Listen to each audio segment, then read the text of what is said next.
Check. Greetings. Stand by, everybody.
All right, so greetings, everybody. Greetings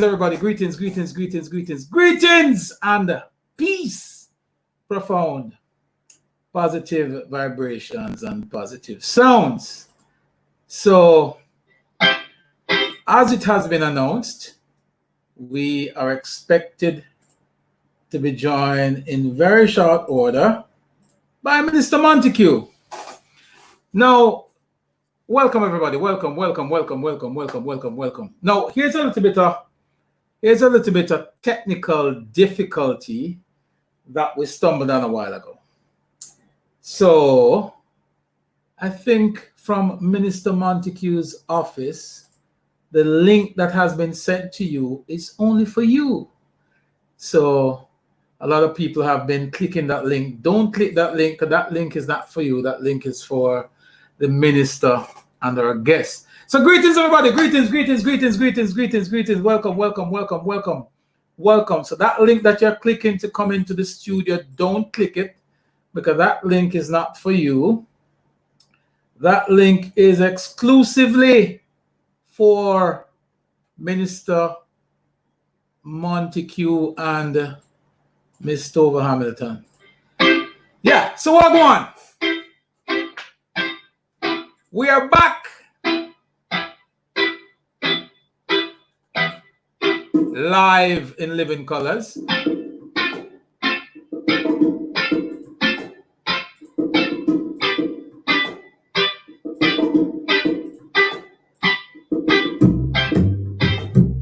Wow.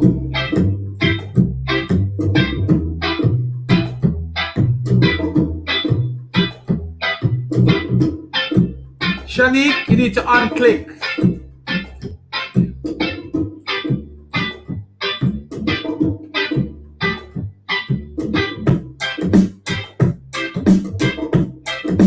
so check. The block is back. Live and direct. Minister Robert Monteque is going to be joining us soon. Miss Tova Hamilton is in the building.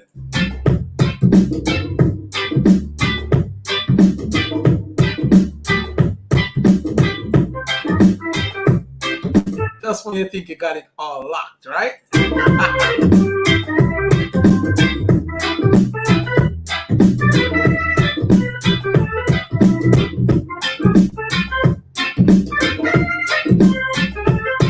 So do not click that link. Just join the Facebook page. We're live on Instagram as well.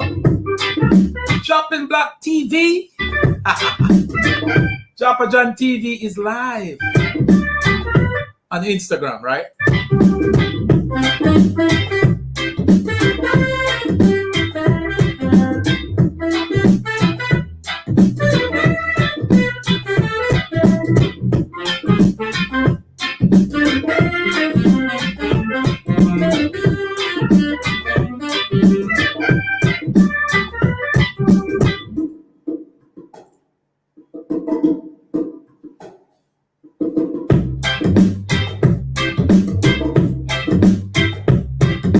So we're waiting for Minister Monteque.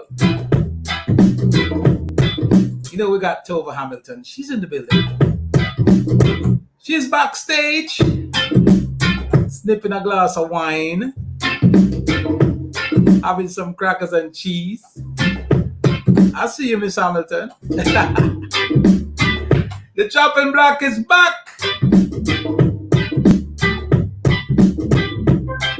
In full effect. Pop, pop, pop, pop.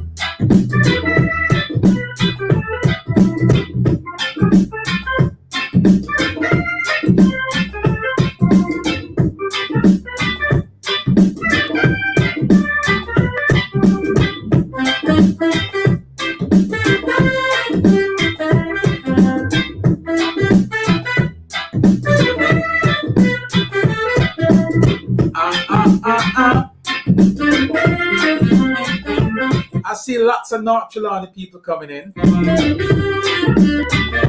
You know why they're rocking and coming in, right? Because the Queen of the North is in the building. Brian Myers, big up yourself. Enough love and respect, my brother. Social media is lit. North Trelawney is out and about. Social distancing in effect. Wear a mask. Sanitize your hand. And forward. So greetings, everybody. Greetings. Welcome. So just when you think we had it locked, right? Just when you think we had it locked and loaded and ready to pump it, we had a little bit of technical glitches, but nothing that we couldn't overcome, right? So we have Tova Hamilton. She's backstage. And of course, you know, Minister Monteque, the superstar, he's getting all dialed up. The entire St. Mary crew is logging in, locked and loaded. So before we even waste any time, let's introduce the lady from North Trelawney, Tova Hamilton. Tova. How are you doing? Greetings. I am doing fantastic. How are you? Greetings to you too, and I must extend pleasantries to your dedicated viewers. I hear the chopping block is back in full effect. You got it, right? Full effect. Good to have you, Tova. Yes, so and thank you for having me on the show. Awesome. So we are some of the folks who sort of man social media and look what's happening out there and chit chat with people and try to get a feel of what's happening on social media. You're the kings. And one of the persons who we are buzzing and tearing up the north is Miss Tova Hamilton. So I'm curious. I want to know, who is Tova Hamilton? What's going on in North Carolina, Tova? Well, first I must probably introduce myself and give a little background as to who I am. I am Tova Hamilton, Tova Tene Hamilton, and I am from Trelawney Northern. That has been my permanent residence for all my life. I'm a daughter of the soil. Wow. I grew up, yes, I grew up in the communities of Marthabury, Hague, and the Falmouth in that order. So currently, I'm a resident of Falmouth, which is the Falmouth division of the constituency. So hold up for a second there, Tova. Let me just interrupt. And trust me, I'm noted to interrupt people, but don't worry, it's always for good reasons. So I am now just discovering that you are actually a daughter of the soil. I didn't know that. Yes, I am. Awesome. I am. I belong there. I belong to the people. Good. Yes. Good. So I attended the Falmouth Infant School. I attended the school. I moved to William Knibb Memorial High for a year, and then I transitioned to Westwood High School. I studied law at the University of the West Indies, and I also attended the Norman Manley Law School, where I was admitted to practice law in 2007. So I am not a chicken anymore. So I like that. Contrary to what some might believe, right? Yes. And then after being admitted to practice, I gained a wealth of experience at the Attorney General's chambers for a couple of years, and then subsequently I moved into private practice. Yes. So I also have a passion for philanthropy, and that was nurtured during my membership of MCYL, we call it, Mona Chapter Youth League, in 2002, while I was on the university campus. And also as my service on the management committee of Generation 2000 also helped to nurture that. Because contrary to what people believe, Generation 2000 is more than politics. You know, they have an environmental arm, they have a welfare arm.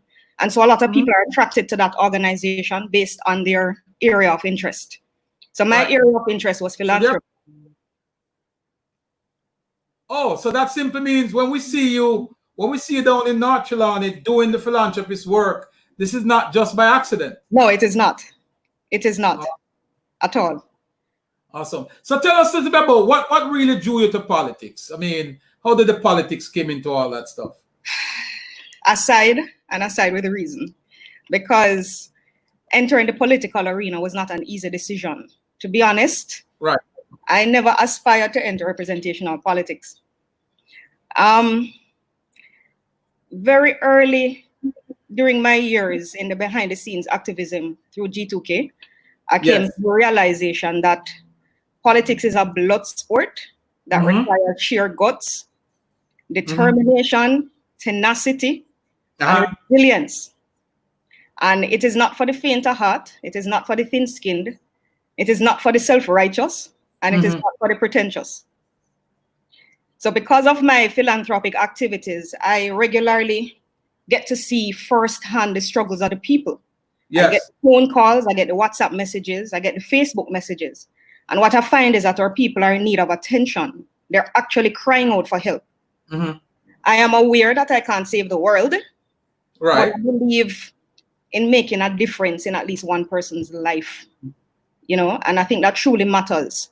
I've come to accept also that life is not always about what we want. So my aspiration may not have been to become a politician, but there are times when we have to make sacrifices for the benefit of others. And so I believe my involvement in philanthropy aided in my transition into politics.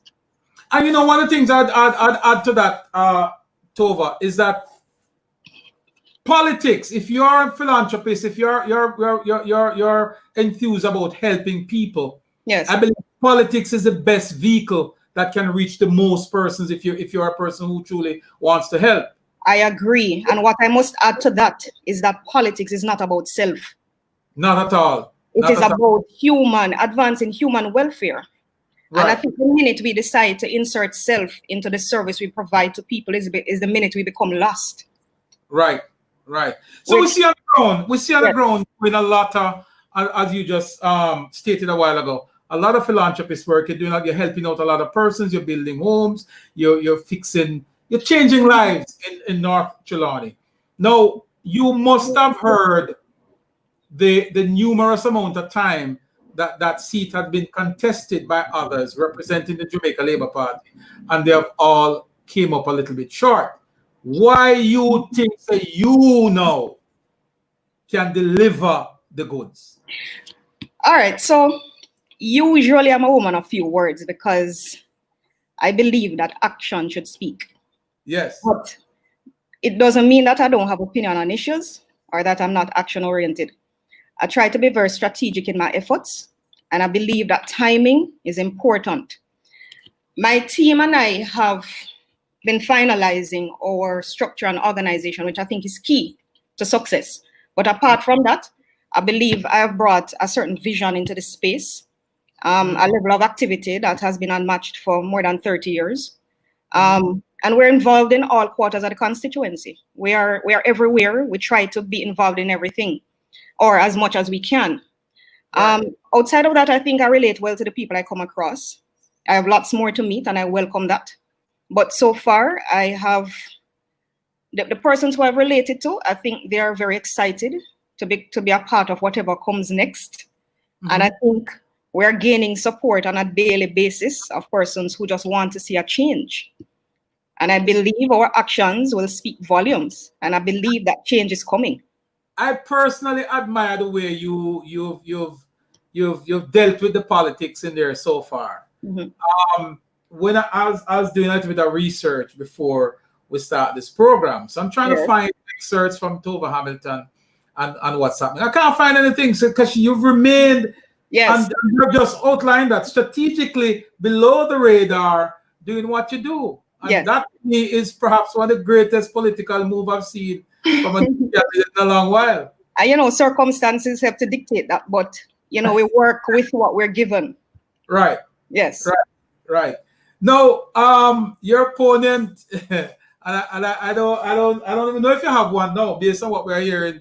It's as though last week we heard from Rhoda that the keys to central Manchester has been tucked away, and it seems similar activities have been taking place in North Trelawney. Let me just acknowledge the presence, Tova, while you're here. Yes. That the chairman for the Jamaica Labour Party, none other than St. Arbin, Robert Bobby Monteque, is actually in the building. He's backstage. Excellent. I don't know if he's having a glass of wine, or whiskey, because all that stuff is back there, a whole setup. I don't know what he's having. But folks, the chairman of the Jamaica Labour Party and the MP for St. Mary Western is in the building, and he's backstage having a glass of wine. I'm hoping, Minister, non-alcohol wine for you. And he's going to be joining us very soon. But just to continue wrap with you, because one of the things I've always wanted to have a conversation with you, just to to interact, to see how you are doing in the seat politically, and to talk to you about some of the work that we've been seeing. We noticed, and again, your politics is so strategic that everything happens. You run a very tight ship, a very controlled environment. We watch the contents that comes out of North Trelawney. They're all, controlled and managed in a particular way.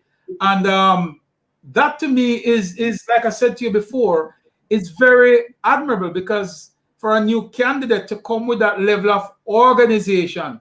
Now, I'm not privy to what happens on the ground, but you can tell us without giving away your secret, because I'm quite certain that you don't want to tell your opponent exactly what you're doing. But if you want, that's fine.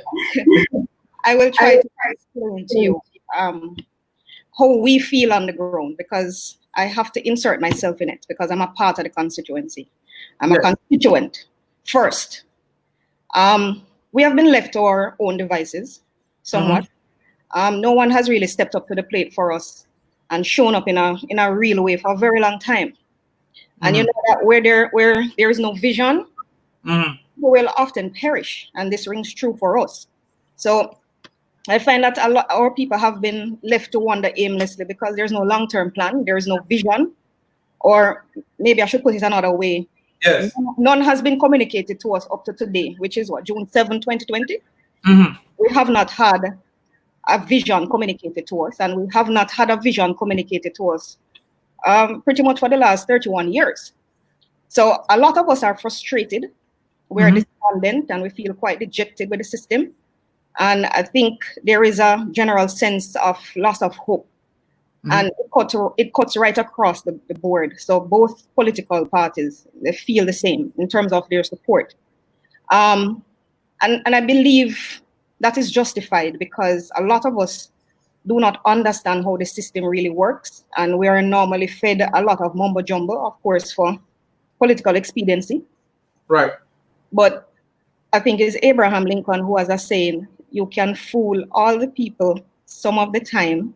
But you can't fool all the people all the time. And some of the people all the time, but you cannot fool all the people all the time. Right. Right. And I do believe, well, I don't believe that we should use the issues of the people to compete on a platform. You know, I think we've passed that. And competition does nothing if it's only to benefit a person's ego. Right. So if we don't play politics with people's lives and we help people, I don't look to see, well, if you're a JLP, I'll help you. If you're, you know, I look at the humanity of it first and foremost. And when you look to other constituencies, you see so much happening. You see in the north, for us in the north, we can just look to the south and you see a lot of activities taking place there. To the east, in St. Anne, there is a lot of activity, and I won't even make mention of the west. Yeah. Right? But what about us? And everybody wonders what's going on with Trelawney Northern. Nothing is happening. And this lack of activity stems from a lack of proper representation. And I may be wrong, but my concept of representation is not one where you find a Queen Victoria sitting happily on a throne and expecting solutions to magically fall from the sky or for things to be handed down on a platter. I think those days of entitlements are long gone. And it is definitely not searching aimlessly for scandals that don't exist. It is not crying foul at attempts of others to try to help a community or to try to make a difference. That's not representation. I think we have to employ strategic thinking and vision. And I think we have to formulate plans and take the necessary steps to execute those plans. And I believe that as a representative, you need to fight that good fight every day for the people, right? You need to bring attention and opportunities to the people. And I believe there has been no meaningful engagement in this space. And what causes this disengagement is poor management. And I believe that the people are being ignored and they're being taken for granted. And we are tired of being ignored and we're tired of being taken for granted. And I will issue one warning here on the chopping block. And that warning is the time for tomfoolery is up. I will use this medium again to implore the good people of Trelawney Northern to simply join the movement. I think it's hot pepper time now, and I think sweet pepper has lost its flavor. You say hot pepper time now, sweet pepper lost its flavor? Yes, man. Why never you don't get no better than that? Variety is the spice of life. Absolutely, I agree with you. Tova, some of the issues that face Trelawney, and I can say this if I'm allowed to, but I'll take the privilege of saying it. You drove to Kingston just to join us because you wanted to be in an area where there's better, there's better internet connectivity. Exactly. This is 2020. Why should we have an area in Jamaica? Matter of fact, Trelawney is between two of our major tourist belts. Why aren't we having proper internet connectivity in Trelawney? I will correct you, Chopper, to say that Falmouth is also a part of the tourism belt. There you go. It is. There you go. So, you see, our issues are myriad. And I think overall, we lack all forms of development. And because of my activities in the space, I've gained first-hand insight of the needs of people. And so my knowledge of the issues are from my engagement, but also from my own day-to-day experiences. For example, me having to drive to Kingston for this interview. Now, the issues are well known, but my difficulty was prioritizing those issues. So what I did was, and I didn't want to run the risk of injecting my personal view into the decision, because I believe that that sets a bad precedent. So I've allowed the people to speak. So what I did was to develop a digital survey instrument. Yes. I included the issues. Naturally, I conflated some of them, but I engaged persons to participate in the survey using various means, including social media. So persons had the opportunity to go on social media and indicate what their greatest issue is. And I also got messages from persons. And through face-to-face dialogue, I recorded a lot of data. And so overall, maybe about 112 persons or so participated in the survey. And I believe that the sample that I have is a microcosm of the constituency itself. So it's accurate enough data.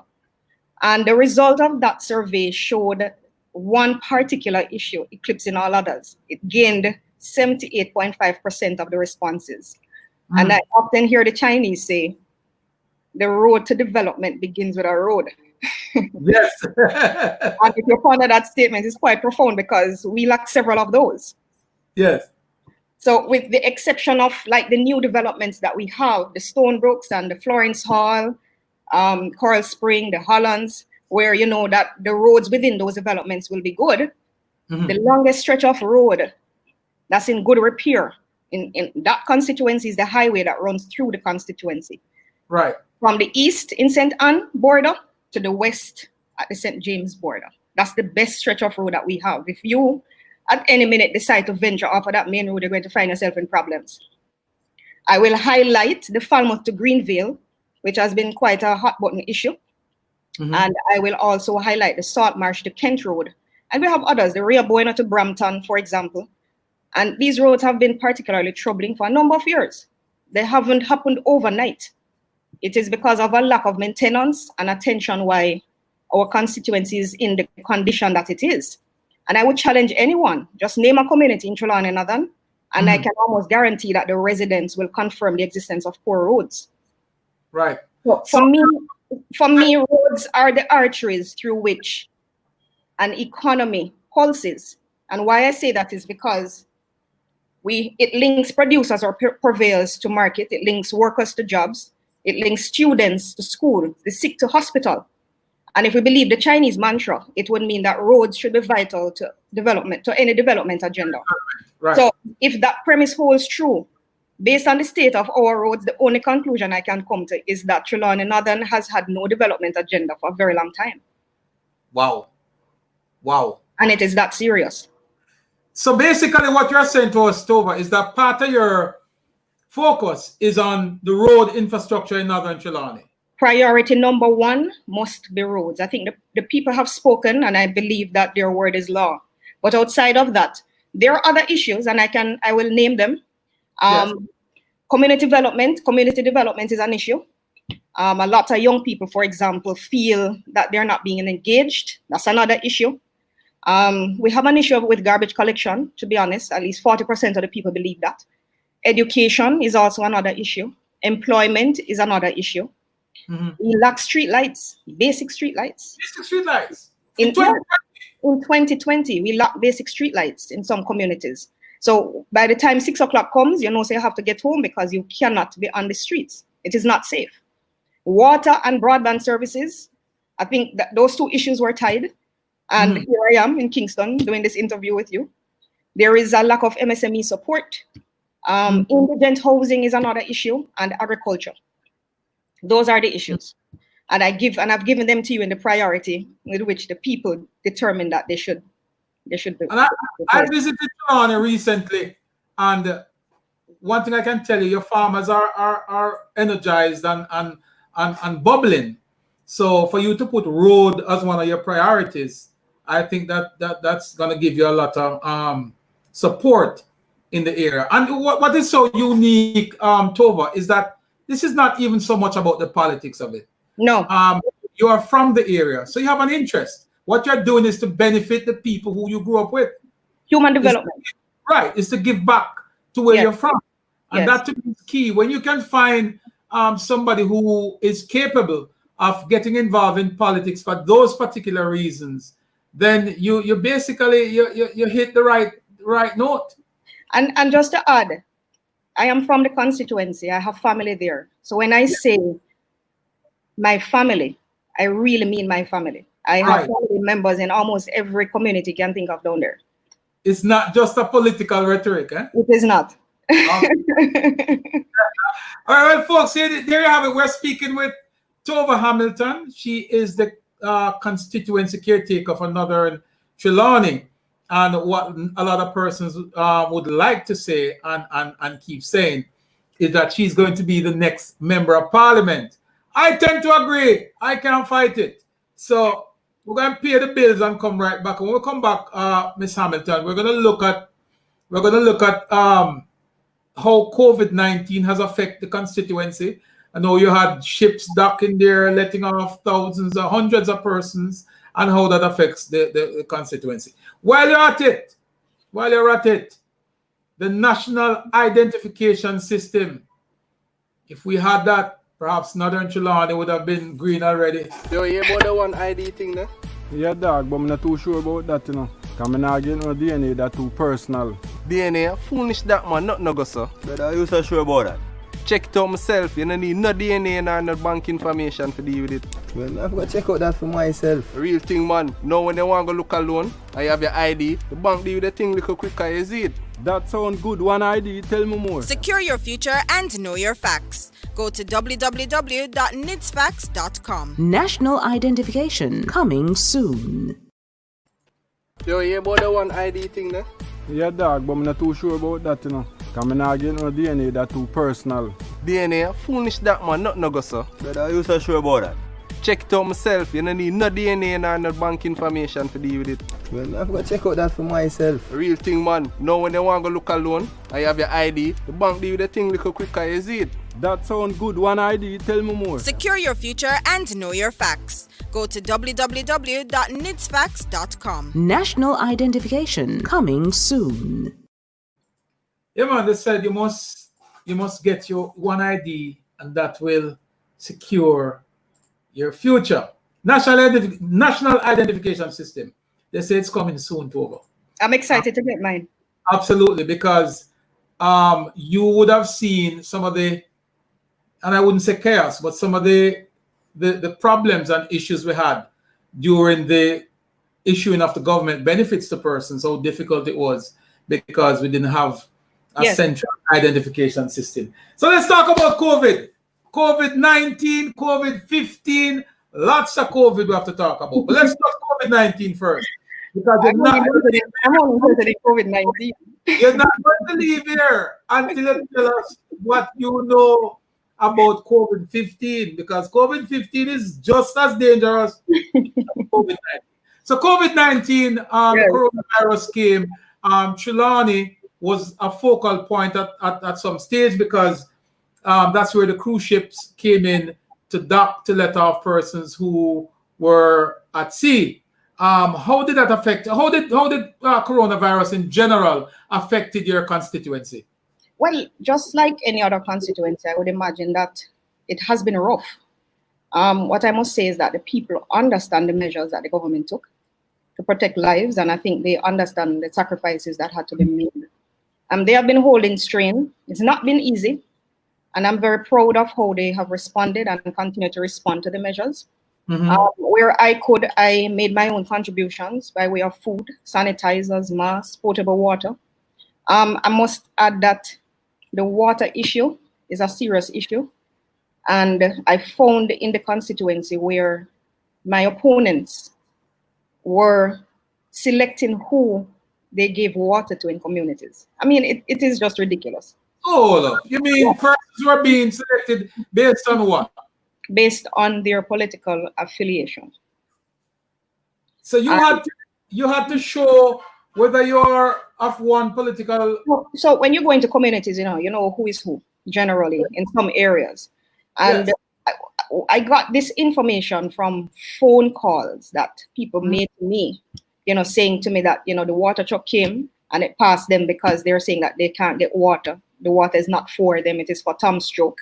And so I had to go out of my pocket and try to provide water for people as best as I could in some areas. And it is very sad in this day and age. I think we should move past that type of politics and have a more humanitarian approach in how we treat people generally. Well, one of the good things is that the constituents is watching, they're looking. Yeah. And I think this is not the 1970s or 80s. I think persons are more educated, more exposed. Yes. And we hold these persons who practice this type of politics accountable.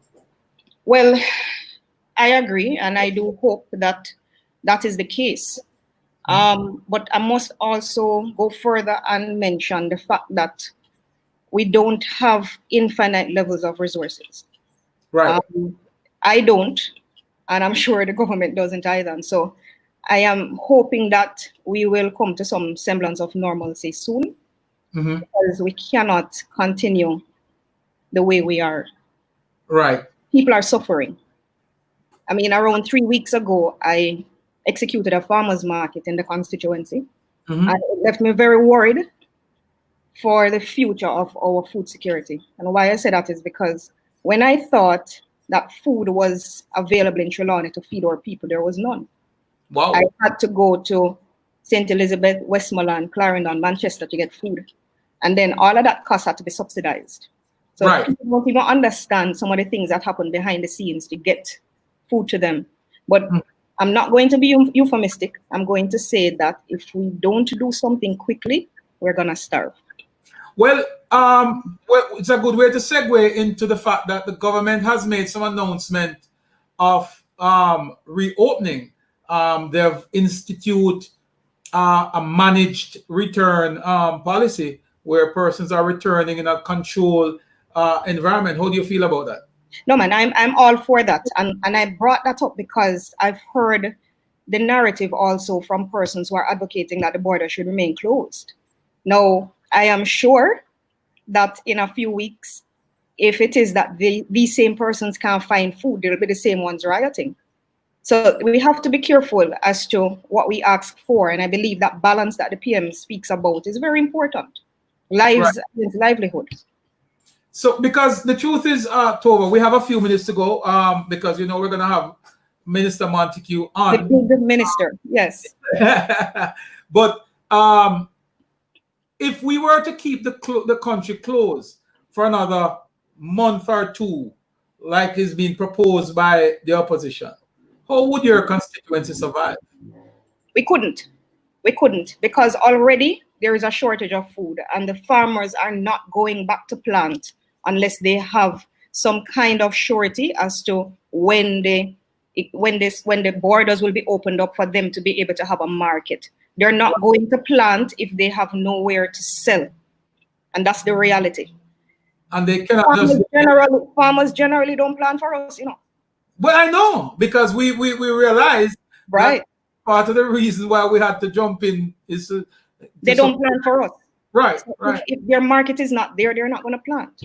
And that's the reality.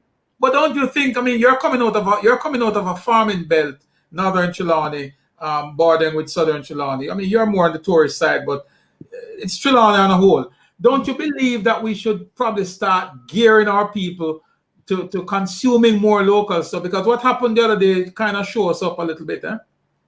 Yes, it has. And I do believe that. I believe we need to consume more locally produced foods as well. Right. And I think we rely too much on the imported foods. Right.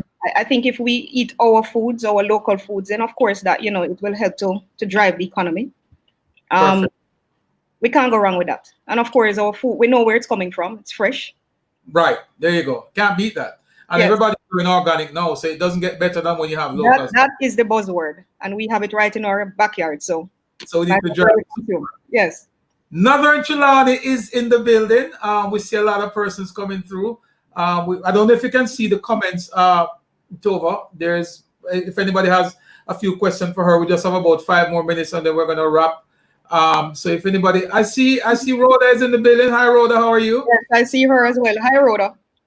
We see Patroy in the building. We see Camille McLeod is in the building. I mean, it's so much. Keisha Walker Golson is in the building. Landa Rule, I see you, my brother. If you guys have any questions for Tova, we have a few minutes before we wrap. It's always a pleasure talking to her because she's just the new type of politics that everybody is craving. Fresh face, fresh start. Yes. Before we get the question, because we only have 5 minutes, I'm going to give you 5 minutes to delve into the COVID-15. You know about the COVID-15?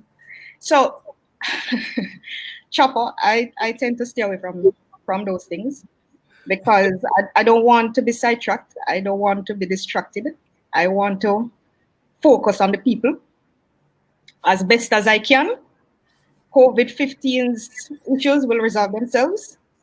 I need to resolve the issue of Trelawney Northern. COVID-15, if you don't assist in resolving the problem of COVID-15, it will resolve itself. No, it might just spill over another Trelawney. Because it could.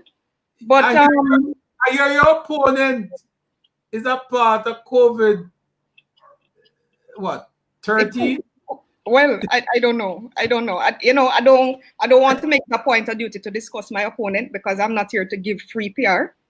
I don't think I should. That's not my duty. Well, Tova, listen, there's COVID-15 and there's COVID-13. Okay. Last week, you had to deal with COVID-15, and this week, you will not get away unless you deal with COVID-13. It's in your backyard. I will deal with COVID-13, Chopper, at the appropriate time. And I think that time will come. It is coming. That's a politically correct answer. I love it. Tova, it's always a pleasure talking to you, my dear. Likewise. I enjoyed that. We're going to do it again. Just the first in many link-ups that we'll have via social media. You have a lot of persons out there who are from your neck of the woods. If you want to take another minute or so to talk to your constituents, they're there in numbers, 350, 400 watching, and I guarantee you by midnight tonight, you'll be at about 8,000 or 9,000. So it's yours. Take it away. Wow. I mean, I just have to say thank you to the constituents, to my family, because, I mean, they are my family, for accepting me. It has been an interesting ride so far, and I believe that the best is yet to come, because I do think that we will do great things in this space, and I do think they believe that they need to have greatness. They should have greatness, and there must be some form of hope that is being given to people now because of how despondent they feel, you know. Right. And I believe that it is just time. It's time for a change. You know, just join the movement. We're here. We're ready to accept anybody and everybody. We don't discriminate. Awesome. Because the politics, if you are to become the next member of parliament, which I am almost 100% certain that you will be, you will.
I think Chopper has left us.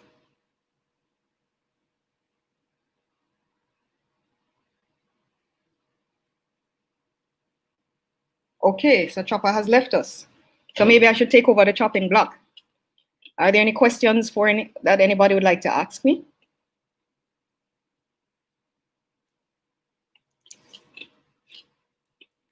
Let me read.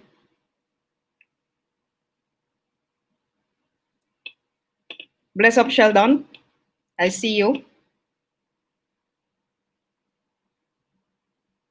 Somebody's asking where did the sound go? I think Chopper left us. I think he got disconnected. So I'm hoping that he will come back shortly.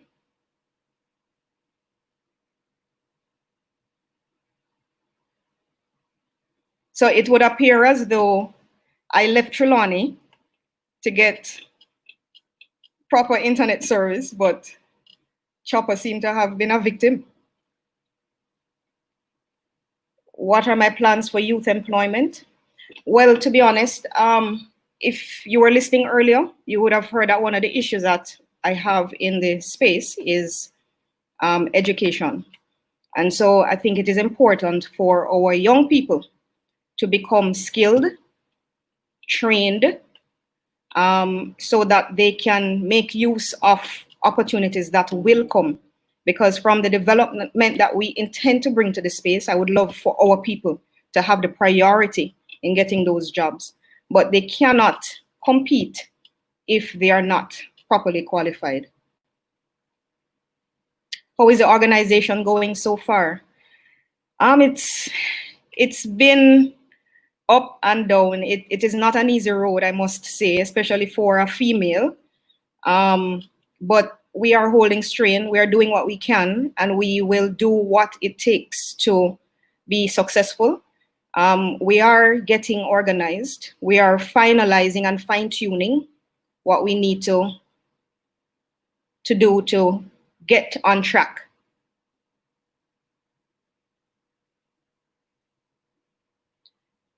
Well, the plan to engage the youths in the tourism sector would be the same, getting them upskilled and having the opportunity for them to have jobs. We have to, what you realize is that over the past few years, we've had quite a bit of new hotels coming into the space, and that has opened up quite a bit of employment for our people, and they've been very appreciative of it. So as you can imagine, with this COVID-19 now, the closure of the borders have impacted them greatly. And so I'm hoping that very soon they'll be able to go back out and work and be the independent persons that they want to be and they're happy to be. Anything that caught me by surprise since entering politics? I think that is a question I have to answer off here.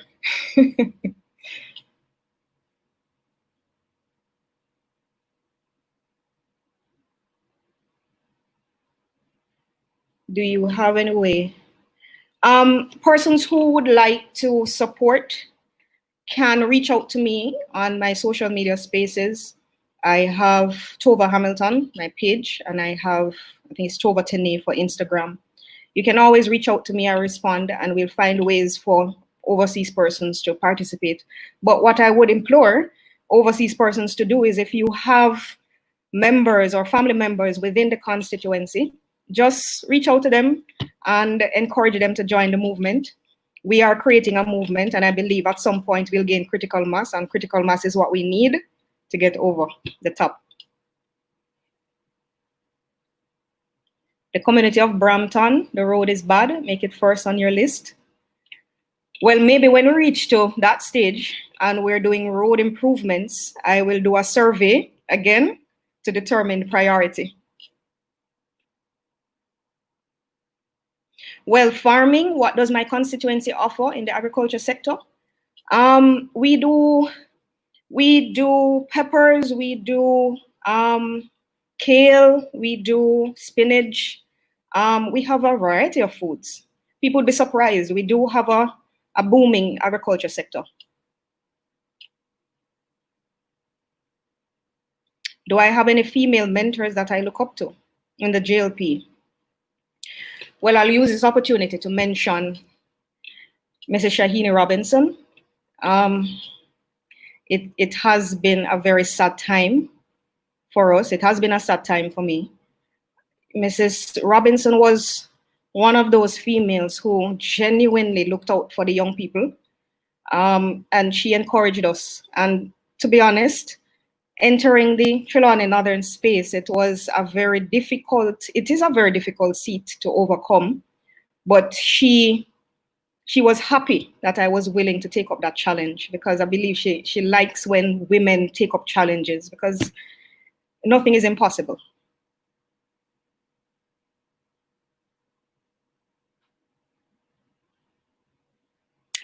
How does it feel to be in breach of staff? You're running for candidacy. I'm not in breach of any staff orders. If you would update yourself, you would realize that I am not a public servant, and the staff orders speak to public servants.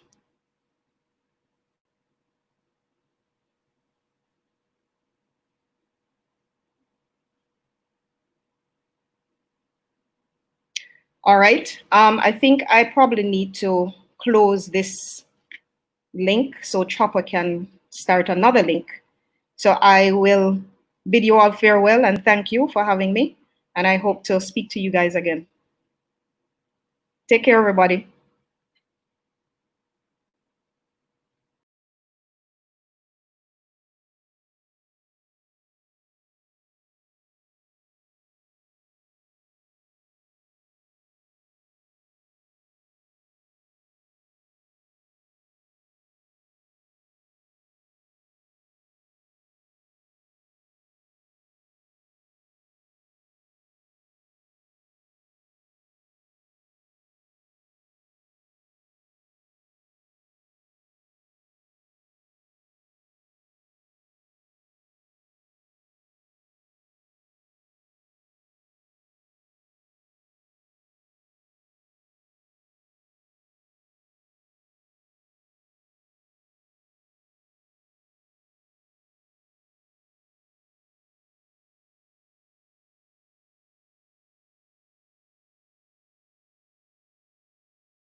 So greetings. We are back.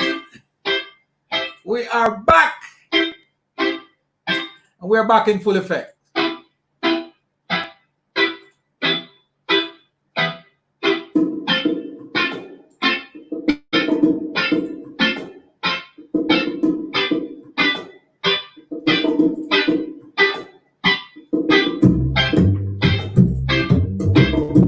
All right, y'all.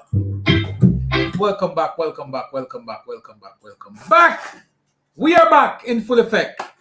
My apologies, folks. Technology. I can't do like Bounty Killer and all of them, who throw these internet companies under the bus.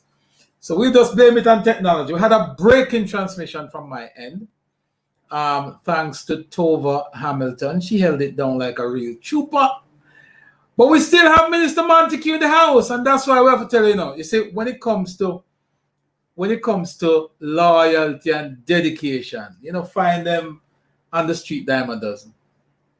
So for us to still have Minister Monteque in the building, patiently waiting, still want to join us, that's just awesome. So we're going to ask you guys to share the program. Tell a friend, tweet a friend. We're live on YouTube. We should be live on Instagram as well. But we 100% sure we're live on Facebook. We're also live on Minister Monteque's page. So in case you're just joining us, we're back in full effect, 124 deep. Tell a friend, tweet a friend, tell a friend we're on. Minister, you are in the building, live. Greetings. Thank you, and let me, say howdy do to all your faithful listeners. We stayed on because we know you and we know you were coming on. Very resilient. Absolutely, not giving up. And no, not at all. And thank you, Minister, because what we just saw a while ago is not the norm. And for you to stay on for 15, 20 minutes until we resolve the issue, I have to say thank you, sir. Much respect. It's my pleasure. We have to do what we have to do. And I really admire Tova, who stepped up and filled the space. Yes. But I don't know why they pulled her off, because she was just getting warm. And she was about to tell us more of her plans for Trelawney. I have great expectations for that young lady. And I want to say to the people of Trelawney that she is your daughter. She was so humble and engaging. She forgot to tell them that her mother was the leading midwife in Falmouth and has provided a lot of care and delivered almost all of the children in Falmouth. So her service to the people of Falmouth is well known. Right. She's a hard worker. She is qualified. She's doing the work. She's not only a social worker, she's on the ground working, meeting the people of North Trelawney. And we expect that Tova Hamilton will become the next member of parliament for Northern Trelawney. Well, when we hear it from the chairman, none other than the chairman of the Jamaica Labour Party, that he is in no way, shape, or form doubtful that Tova Hamilton will be the next member of parliament for Northern Trelawney. That is an endorsement indeed. So, Minister, how you doing? It is not just an endorsement. It is because of her work and her worth. And she is out there engaging with the people. And she has her plans and programs. And she's making, importantly, that connection with the people. Because Tova is an engaging person. She loves the people. And it is always said, if you love the people will love you back. Yes, that's a popular saying always coming from you. So, Minister Monteque, know that we have you in the hot seat on the chopping block. It's been a while. We've always wanted to have a conversation with someone like you. And let me first say, one of the reasons we always, and I can tell you that there are several persons who have asked me, why can't you get Minister Monteque on? And one of the reasons, for some reason, you are attached and connected to social media more than a lot of folks. Why? You're from the old school. That's what you think. But Chopper, before we go any further, if you will forgive me and your listeners, yes, I really would like to pay tribute to my sister and dear friend and colleague. Shahini Elizabeth Robinson, who Yes. I met and knew Shahini long before she entered politics. We used to work together in the financial institution, the Eagle Group of companies in Ocho Rios. We were always very, very close, and we exchanged our thoughts, and always shared stuff, because we realized when we met that we were from the same part of the political spectrum. And Shahini has always been very engaging, very paradoxical. You will see Shahini best dressed, ready to go to meet the Queen, and in the next half hour you go to the next dance or the next party or river party, and that's Shahini. She was a lively, bubbly spirit. Her constituency was next door to mine. I learned so much from her during the 2001 by-election. We were Era Council 2 was in charge of the exchange division. I had to work up in the Great Pond area, the 4 PDs in Great Pond, and we took them home. The St. Mary team took them home. But it was always a pleasure working with Shahini. When I won in 2007, she became my neighbor again, as we lived next door to each other. During that time, there's never a family function or event from my side or her side we are not always present, or as long as they are here and available. So I really, on behalf of my family and self, express condolences to her family. But on behalf of the Jamaica Labour Party, the wider family, I know everybody would wish for me to extend condolences and sympathies to her immediate family and to her extended family of Northeast St. Anne. And while we are in St. Anne, it would be remiss of me not to say a word to Dr. Neville Gallimore, the stalwart and the foundation and the bedrock of Southwest St. Anne. I have been up to his farm so many times. He had a little mini zoo. He had a lot of exotic plants. Yes. But there was one thing about Dr. Gallimore was his love for people and to seeing people being educated. I think at one stage he told me some 43 persons he helped to send to school, from primary school right through to university. 43. And wow. He wasn't counting his children. And he's from a political family, his father, and his son was up in West Rural, and he's a strong member. He was a very strong member of the Seventh-day Adventist faith. He gave of himself. He worked tirelessly in the advancement of people. Whether you're a JLP or a PNP, Dr. Gallimore saw people. He was willing, just like Shahini, to go out there and to help people, to help youngsters, to help persons to get their footing in life, in the political arena. And he always, every year, he always went to a school graduation, a primary school graduation, up in his old constituency. And he was always willing to lend a hand and to help others. In the same breath, Chopper, we lost the former mayor of Maypen, my very personal friend, Milton Brown, and former president of Alga. We also lost the deputy mayor, former deputy mayor of Lucy, Audley Gilpin, who was also a member in his later years of the Parish Council Services Commission. And we lost a former councillor, Hugh Perry, from the Mansion Hill Division in Portland. And Hugh Perry was also a referee, a JFF trained referee. Yes. And so these are persons who gave yeoman service within the political arena and even outside.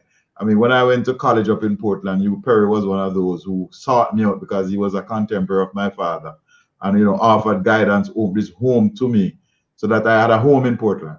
And he has always been there throughout my political journey. His brother, who is in Florida, I know very well. I mean, I have never gone to Florida. I'm not linked up with him. So, the party is hurting, but it is a way of life, and we know that the good Lord up in heaven is not going to give us more than we can bear. Yes. And we say to all the family members, all the grieving persons, the party is here with you. We are not going to abandon you, but the greatest person that is going to be with you is the good Lord himself. And you can call upon the name, the mighty name that is above all other name. That's the name of Jesus Christ of Nazareth, the only begotten Son. He will be there to comfort and to guide and to pour out his grace during this bereavement. Amen. Amen. Amen. We saw yesterday, Minister, we saw, and while you're on that note, I think it's a good way for us to segue into the activities celebrating Shahini yesterday in Ocho Rios. We had a little walked through there, I noticed that persons were practicing, the social distancing, and they wrapped it up pretty soon. I think they were given a specific time in which to conduct their vigil, and they did so. What's your take on that? Well, Chopper, you have to give people a chance to grieve. It is our culture. It is what makes Jamaicans Jamaicans, because we give space and time to Yes. grieve. It's a natural thing, and we celebrate the life of people. We don't only grieve to mourn the loss of a person. We grieve because we experienced and we grew with and we were partners and companions with somebody, and that our lives and the world was a better place because they lived. So we grieve, and we have to grieve. But what I'm impressed about is that Jamaicans in the main, not only there, but right across the length and breadth of the country, is making that extra effort, is trying to abide by the regulations. Yes. Jamaicans now in lines, lining up. And normally, even going into buses, you'd see people rushing and fighting to get in. You see people wearing their mask, and even if they don't have it on, they have the mask with them. I mean, and you just have to say to somebody, "Where's your mask?" And they pop it out. And you say to them, you need to wear it. And people are trying. You will always have one or two that wants to be the outlier. And I'm saying, let us leave them. In time, they will come around. But I'm really proud of my fellow citizens in the way in which they are trying to abide by the regulations. I want to pause and to take this time to say to Prime Minister Holness that he has been steady, he has been sure, and he has been sincere in updating the nation every step of the way. Prime Minister Holness has been apologetic when it was needed. He has been decisive when it is necessary. He has opened the borders of the country to bring home our brothers and sisters in a very safe way. He's creating balance so that while we have to abide by the public health regulations, there is also the need of getting persons back to work and to get the economy going. And that balance between the economy and public health, it is a happy medium. He has slowly begun to open some facilities with restrictions and has made it very clear that if we have a spike, too heavy of a spike or too sudden, he's going to pull back. You know, Chapper, I am proud, I am happy, and I am glad that Andrew Michael Holness is the Prime Minister today that is taking us through this pandemic. I wouldn't want any other Prime Minister to take us through this pandemic. Andrew Holness is the true meaning of a real leader. Yes. And you see that being echoed in the halls of international communities. The Minister of Health and the Prime Minister have been singled out by the World Health Organization for their stewardship and handling of this whole pandemic. I will join you in saying that I don't believe that Jamaica could have had any better person to lead us through this crisis, because this is unprecedented and it needed somebody and a team with steady hand. Yourself being a part of that team, Minister. Well, I must tell you that Minister Chris Tufton is not only compassionate, he's the consummate Minister of Health. And he leads a team of professionals at the Ministry of Health and Wellness that there is no praise, no appreciation can be expressed for the work and worth of our fellow Jamaicans and others who work within that. Our frontline staff, our essential workers, our security forces, the drivers in the public passenger industry, and all the people who are working behind to keep our people going. I really want to salute all of the essential and frontline workers in this fight. But I believe the greatest tribute, the greatest thanks and appreciation must be reserved for the people of Jamaica, this great land of ours, for the way we have stood together, the way we have united, the way we have held each other's hand, the way we have, looked out for our neighbors. I also would like to put on record my appreciation for the workers in the political field from both political parties, the indoor agents, the outdoor agents, the runners, the supervisors, because we have now leveraged the political network to find the disabled, to find the poor, to find the vulnerable and to give a care package. The compassion that is being shown by ordinary Jamaicans to each other is commendable. And this is what gives us hope. The true meaning of being a Jamaican is coming out. And I really, even our Jamaican brothers and sisters who are overseas, our bloggers, our journalists, we have to pay tribute, because a lot of Jamaicans are stuck overseas right now and are now getting ready to come home. But the patience and the understanding that they have displayed has made all of us proud. And we are indeed proud to be Jamaicans, being a part of this rock. And we know that there's no safer place than home. And we are here waiting to welcome you home when you come home. I want to say to our social media bloggers, keep on blogging, keep on informing us, keep us in the loop, and, you know, tell us of the experiences. And you have a government here in Jamaica and Kingston that is compassionate, that listens, and that has the best interest, your best interest, the person overseas, and the best interest of the persons here in Jamaica. Have you, I mean, Minister, when you look at it, one would never believe that there could ever be a time when Jamaicans are clamoring to come to Jamaica as opposed to other foreign countries. Have you ever thought about that? I have, and I'm very impressed, because when you see the amount of requests, Chopper, of Jamaicans, 9,000 plus Jamaicans from 67 countries across the world who wants to come home. But also when you put on top of that are persons who are saying they want to come home, they want permission to land their private plane. Yes. As the Minister of Transport, we license a lot of these planes, but many times they are overseas. And you see Jamaicans now trekking in a medical emergency. A lot of persons before would head out of Jamaica to seek medical attention. And what you find is that a lot of Jamaicans are heading home for medical attention. It says a lot about the investment that Prime Minister Holness and Minister Tufton and the government has been able to make in our health services. And it says a lot about the professionalism of our people who work, sometimes under trying circumstances, sometimes with limited resources. But what comes through, no matter if the resources are limited, love is not limited in Jamaica. And nothing heals better than love. With respect to the Ministry of Transport, because that's your forte, how did the whole coronavirus, the pandemic on a whole, how did it affect that ministry in particular? Well, remember, two ways, good and bad.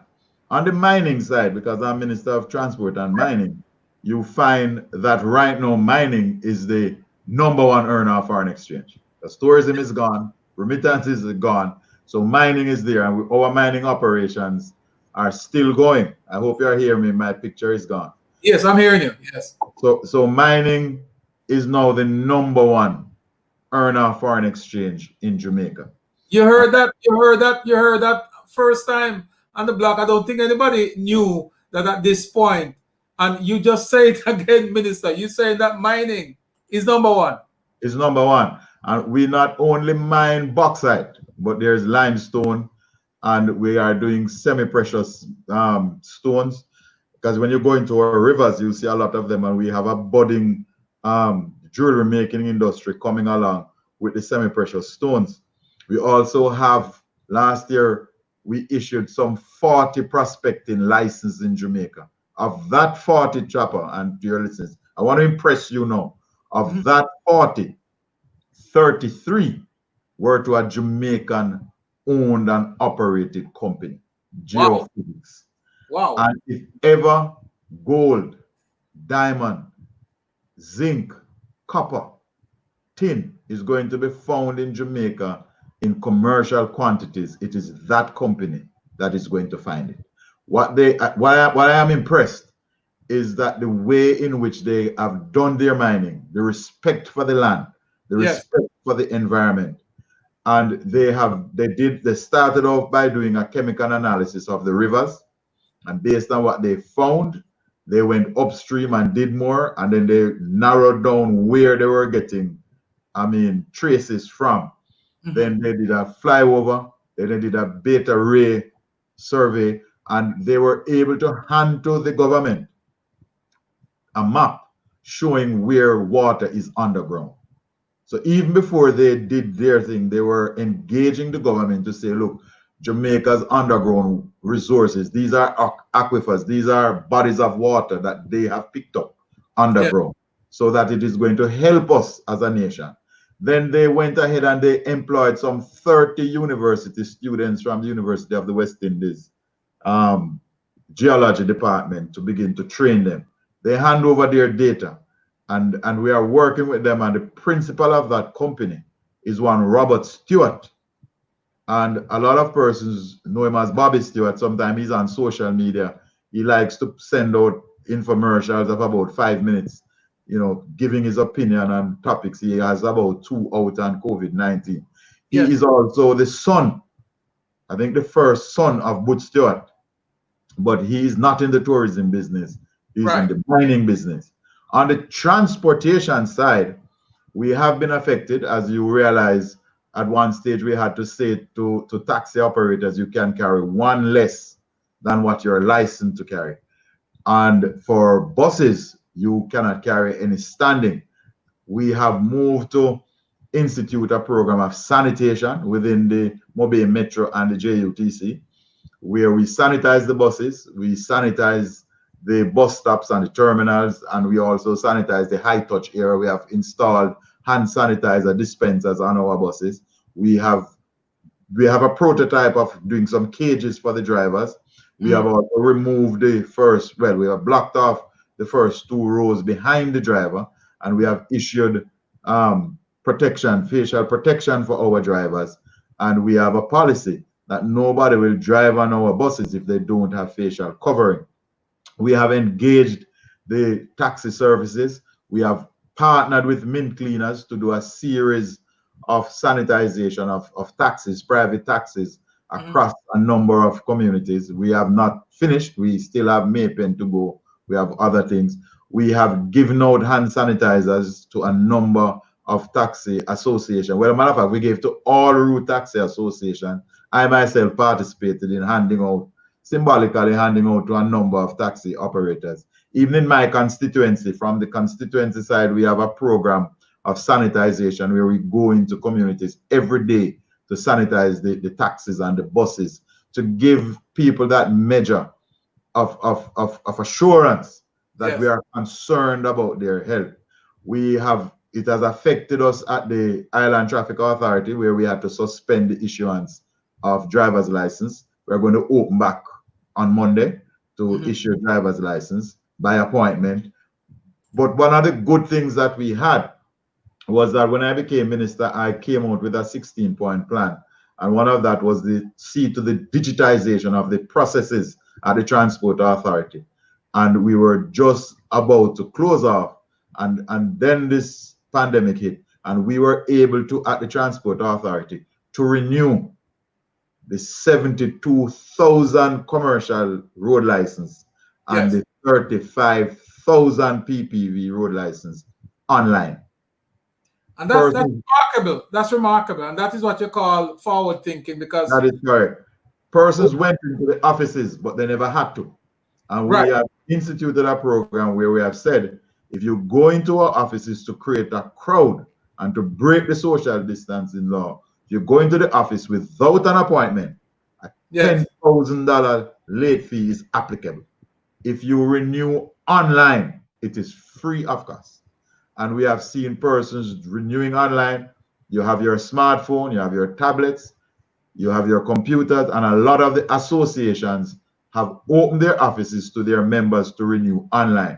We also allow the associations to come into the offices with the applications in batches. It has worked very well, and our people have stepped up. You were criticizing me that I'm from the old school. Well, our taxi and bus operators, whether they were from the old or the new school, they stepped up to the plate. They did their renewals online, and we were the leading entity. When other entities were trying a thing here and trying a thing there, our sites were user friendly. It was easy to get onto, and the full range of services was available. Of course, you have some persons who like to come into the office because they have relationships in the office, but they never had to. And if you need to get into the office, you just call, make an appointment, and get in. we started the new normal before it was fancy. Right. I got criticized for my 16-point plan, but today, when you apply for a renewal, when you apply for your road license, you get it back in less than 3 days. I mean, I've had persons calling me to say they got a call to come and pick up the license and they don't think it's true. Because what used to take months is now taking days. Yes, I got that voice note that somebody who was very impressed with the service with the service there. So we have that, and we are moving. For example, part of our long-term plan is to move to a GPS-based license disc, where the disc that you will get to put on your vehicle will be GPS-based, so that we will know where you are. We will know that you are conforming to the route. Because what I believe in is that we must leverage technology to help us to achieve the society that we want. We can't hide from the technology, but we have to leverage it to help us. Because, for example, you have a lot of investors who invest in the public passenger industry, and many times they don't know where their vehicles are. They give it to somebody to drive, and they don't know where the vehicle is, what has happened to the vehicle.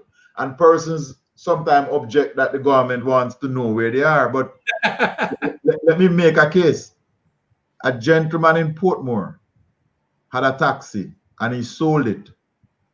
Sold that taxi, but he did not transfer it. And he bought another vehicle that he transferred to his name. There was a criminal incident over on the eastern side of the city. The information the police got, they came to Portmore to investigate, because the vehicle involved was registered to this gentleman in Portmore. Yes. And the police came. And he was able to call his service provider, because he had a tracker on the old vehicle and he had a tracker on the new vehicle. And his service provider was able to show that he drove into his house, his yard, at X time, and that vehicle had not moved. So that the other vehicle was way over on the eastern part of Kingston, close to St. Thomas, and where it was before. So it definitely could not be this gentleman that was driving that vehicle. And it was cleared up. Now, can you imagine? And it was actually on a Friday afternoon. Yes. If he didn't have a tracker, he would have been taken out. He would have been detained. Yes. And he would have an opportunity to go to the court on Monday. But he would have spent the weekend at the courtesy of the government of Jamaica. Unnecessarily. We have seen where persons have been accused of breaking stoplights, and the trackers we spoke to has come in as a third independent witness to show that they did not break the stoplight. And it has helped a lot of people. But you don't hear people talking about how it has helped them. You hear a lot of complaints, but we accept it because it is something new. Yes. A lot of persons are a little nervous, and I understand people being nervous to pass data to government. But what we are saying, we don't need the data. We don't need to know where you are after hours. Yes. And which house you stop at, and which house you don't stop at. Yes. And how often you stop there. We have no interest in that. Absolutely no interest. And people are coming around now to the idea. Now, Trapper, can you imagine if we were able to track all the vehicles in the industry? We would be able to say there's an excess on this route. We will be able to say that while vehicles are parked at one end, we have a demand at the other end. We will be a lot more efficient. And when you tie that, Trapper, to a NID, national identification, I'll go in there. It makes life so much easier. For example, with the care packages, especially the compassionate grant, if we had a national ID database, nobody would have had to apply to the Ministry of Finance. It would have been automatic. Right. And you would know exactly where to dispatch. Exactly. A lot of persons today were not able to access the care package because, just like you, they don't have internet service. Right. And a lot of them never know of it until it is too late, because when Miss Hilda or Miss Trula come down off the hill, cross the gully and come down. It take her 2-3 days to come out. And she don't know how to manipulate the internet. And therefore, by the time she get onto it, the program was closed. But if we had a database, we would have her age. We would know what would happen. We would know where she is. We would be able to say, well, Miss Trula qualifies for a compassionate grant. And we would have a bank account for her. And we would say, bam, just put it into her account. Right. Easy as cheese. But it is going to take time. It is going to take time for people to come around, for people to engage, and for people to understand. And we are ready for the long haul. We are ready for the engagement. We are ready for the public discourse. We are ready for the talking. We want to say to persons, there is no restriction on routes. Yes. So I just saw somebody say they need 3 new taxi licenses. Yes, just go apply for it. It's a quick and fast. Apply for it. What we have a restriction is on hackney carriage licenses in the Kingston and St. Andrew area. Yeah. So if you need 3 or 4 taxi licenses, quick and fast, apply to the Transport Authority. That's some serious improvement though, Minister, because part of the problem you used to have over the years is that it was so difficult to do business, especially with Transport Authority. It was just a hassle. And to hear, coming out, I mean, I heard this reiterating what we saw recently, that the speed in which you can get these things done now is unbelievable. Well, Chopper, I am from the country. I'm a countryman. And I mean a city. I believe we must treat everybody, countryman, Kingston man, with respect. Yes. I also believe that the services that are in Kingston ought to be available to the man in the country. There should be no difference. Yes. And I believe that we must respect the consumer. I don't believe we should be bungling up people in a little office. Because it's not my thing. And I moved long before COVID to correct that. And for example, what we are moving now to have the law amended so that you do not have, because every 70,000+ people who have commercial road licenses and the 30,000+ people who have PPV license all had to renew on the 30th of March. So the license becomes effective on the 1st of April. Everybody wants that. It could work. It could not work. And therefore, we are moving to amend the law to have it staggered. So you can renew your license in your birth month. So that you are born in October, all those in October are born in October, can go and renew, so you don't have to have this bungling and crowd. When I went there, I found that if you applied for a license or if you wanted to renew your license, the whole application had to come to Kingston. You applied in Monteque, it had to come to Kingston, that to be processed in Kingston. Then it went to the board. No, board is a policy-making body. Why is the board spending time on operation stuff? Operational matter, and you have professionals who you're paying to do the job. So allow the professionals to do their jobs. And they have done their jobs. That's forward thinking, Minister. First, we can now come and we have said regionalized approval. Who is more knowledgeable about a route than the people in the community and in the area and in the region? Nobody else. And we must have faith and trust in the abilities of our Jamaican people. And I have that faith and I have that trust in people, in my Jamaican people, and they have never let me down. Well, that is why you see so much changes in the system and improvement. Minister, just in case you're just joining us, folks, we're talking with Minister Robert Monteque, the minister with the most vote. The member of parliament, sir. The member of parliament. Yeah, member of parliament with the most vote. Well, look, Minister, let us take a quick, because we're coming back in and we cannot let you sit here and speak to policy alone, because there is several issues that we have to talk about. So let us look at some of the memorable moment of Robert Monteque in the political arena.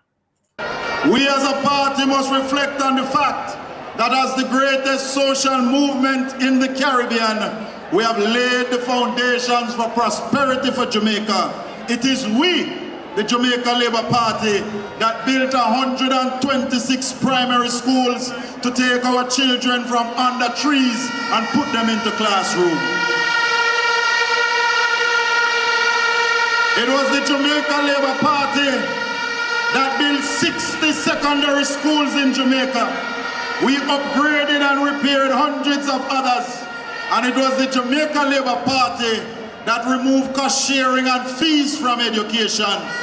It is the Jamaica Labour Party that opened CAST, now called UTEC. It is the JLP. So there you have it. That's one of the speech that resonates with a lot of people in Jamaica, because you took time out to remind people of some of the things that the Jamaica Labour Party has been doing. Chief, we have to bring you into the political arena now. Talk to us a little bit about the politics that is brewing. You know the questions are up there. I'm not gonna put them up yet. You know the questions is there because everybody, for some reason, they believe that the party chairman has the key. When I said to people, when they ask me, "Are you going to ask him when is the date?" I said, "I can't ask the man that." They said, "No, they said no because you can. You can. Yes, you can. Minister, when is the date?" I'll ask the Prime Minister and then come back and tell you. Well, you know what I told him when I told him that? I said, the minister don't have the answer. It's the Prime Minister's prerogative to do that. The person said to me that the Prime Minister relies on the party chairman to give him the signal when to fly the gate. Well, let me say this. Let me just say this because it is public knowledge. Yes. The Jamaica Labour Party is getting ready. Yes. An election is constitutionally due in March of next year, because you look at the government when the parliament sits. And so we are due in March of next year. And we were getting ready before the COVID pandemic, and we are still getting ready. We have engaged technology, and we have had our operations council, which is strictly the officers meeting. We have had them virtually. So we have gone into cyberspace, and we have lined up some interviews in which we're going to be using that platform as well, because the work of the party doesn't stop.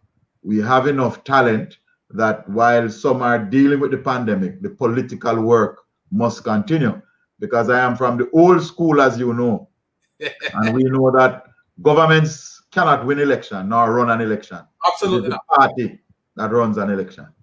And we are getting ready. We have less than 5 seats that we need to settle. We have persons working in them. We are going through and ticking the boxes. We are making sure we observe our constitution and that persons will get a fair shake of the pie.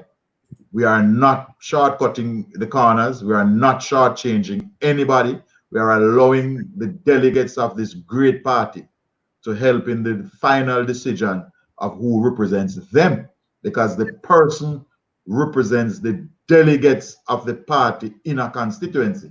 They don't represent the secretariat and party central. So we are not going to choose anybody for anybody. If the party is asked to send somebody, if the people can't find, we will interview. We will say to the executive, here is a slate of persons who have an interest, you choose.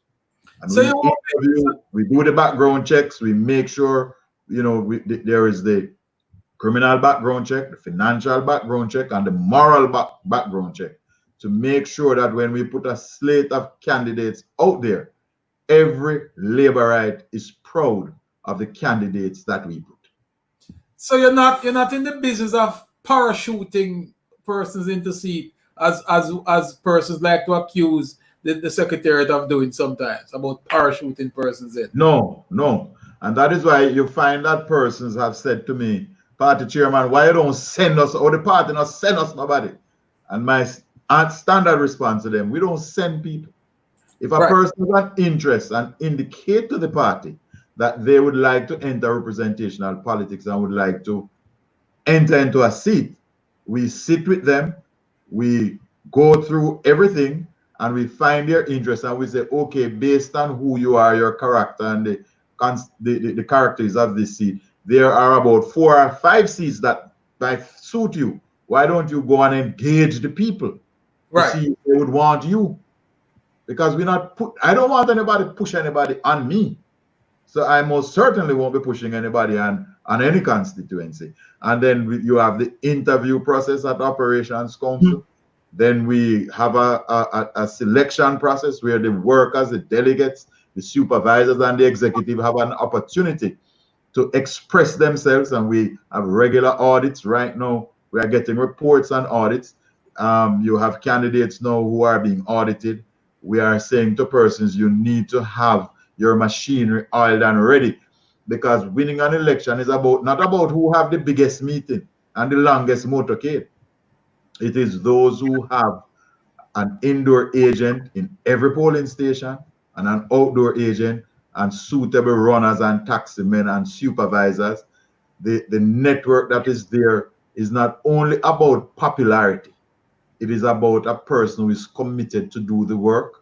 It is about a person who is willing to go the last mile of the road to meet that person.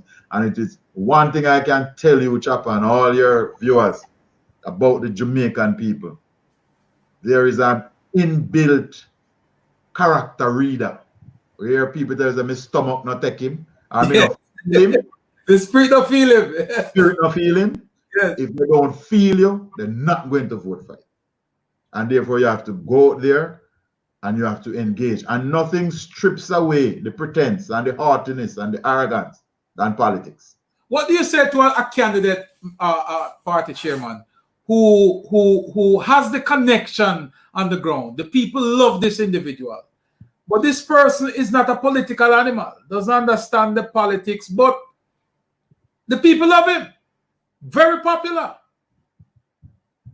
How does one maximize on that?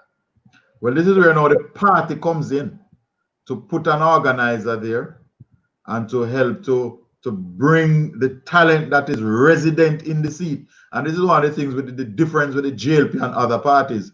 We always believe that the talent is available locally. We look local first. So we may bring in an organizer and to say, bring the people together. That is when you bring the people together and they express themselves and you tell them what is needed, they will rise to the occasion. You just have to have faith in the people. Not because a man don't talk the standard Queen's English, it means he doesn't have a political knack and knowledge and strategy. Yes. We engage, and that is why sometimes they try to demean us in the Labour Party, call it dirty labor right and all them things. We don't look down on people in the JLP. We believe the JLP is a vehicle to lift the people up, right? To create pathways for those who had no other pathway. And we believe politics must be leveraged to lift up everybody, right? Not only laborites, but to lift up the community. And we believe in our Jamaican people, and we invest in our people, and we will train that person because we have a number of training programs. And we train our candidates, we train our workers, we train our supervisors. So we train people. And if you the most important ingredient as a politician is love. And the second one is attitude. Yes. Because I can't teach you attitude.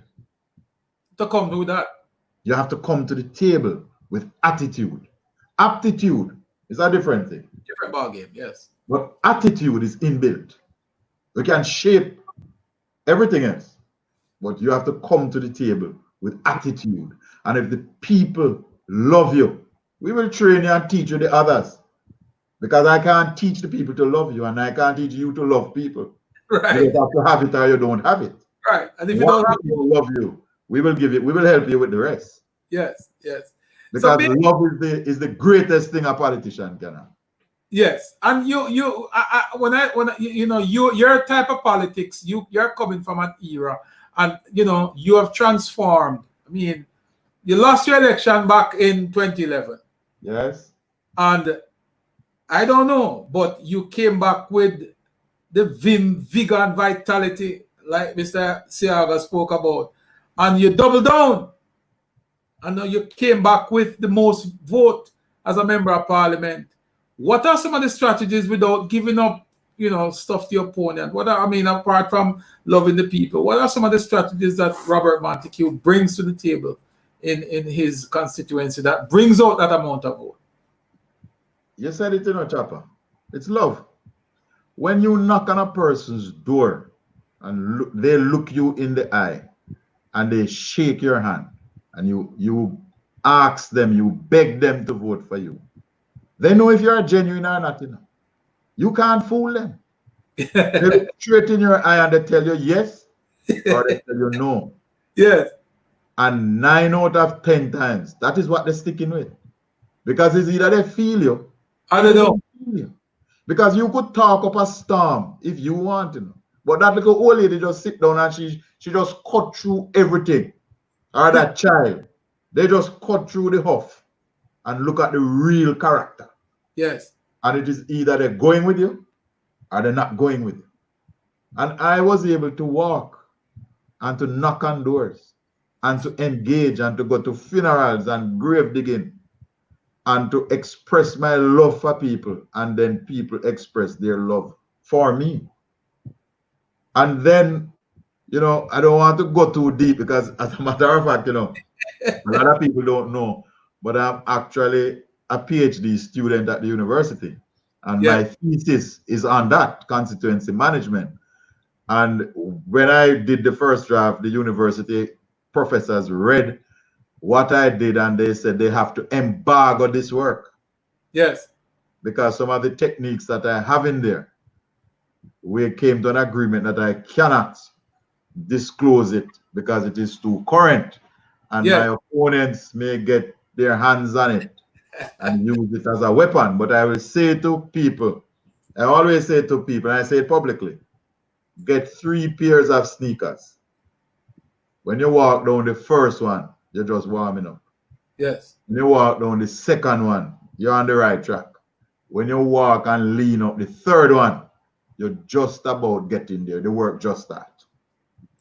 3 pairs. If you're not prepared to go press flesh, if you're not prepared to knock on the next door, because you can always knock on this door, What is the inbuilt character is when you are prepared to knock on the next door. But there are candidates who tell you, Minister, Chairman, that I'm not in the mood of walking. I can win this without walking. The party is popular. The Prime Minister is popular. The country is doing well. We have an excellent party, Chairman. Why should I have to walk? It's not about popularity. You can be very popular. But if you can't bring that vote, you can't convert the popularity to vote. Yes. And if you can't bring that vote to the polling station, you ain't going anywhere. I can promise you that. Because it is a logistics game. And you have to know where your support is. You have to know how to make that convert from support to vote. How do you motivate the person who supports you but will not vote?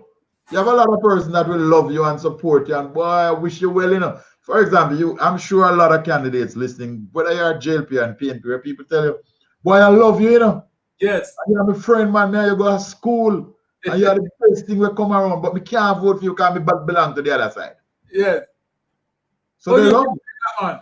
They love you, but they belong to the other side, and they're not voting for you, but they wish you well. But wishing well don't win an election. It is votes that win an election. And you must have the ability to convert support into vote. That is correct. And having convert support to vote, you must then have the ability to move that vote from where it is to the polling station and to ensure that the vote is actually made. Then you take the person back home. Chairman, your connection with social media. There's something about you and social media. That there's this connection, that you're connected with and appreciative of social media. Tell us a little bit about your social media background. Yeah, well, you're about that thing known as high five. A lot of young people don't even know high five. Yes, What you know about high five? Why did I see from the old school? I am old school. High five. You know high five. From high five. And then Facebook. Yes. I will tell you, if you look at my Facebook profile, you will see me in a red shirt. Yes. And that was my first profile picture on Facebook. And it was taken by my cousin in Fort Lauderdale.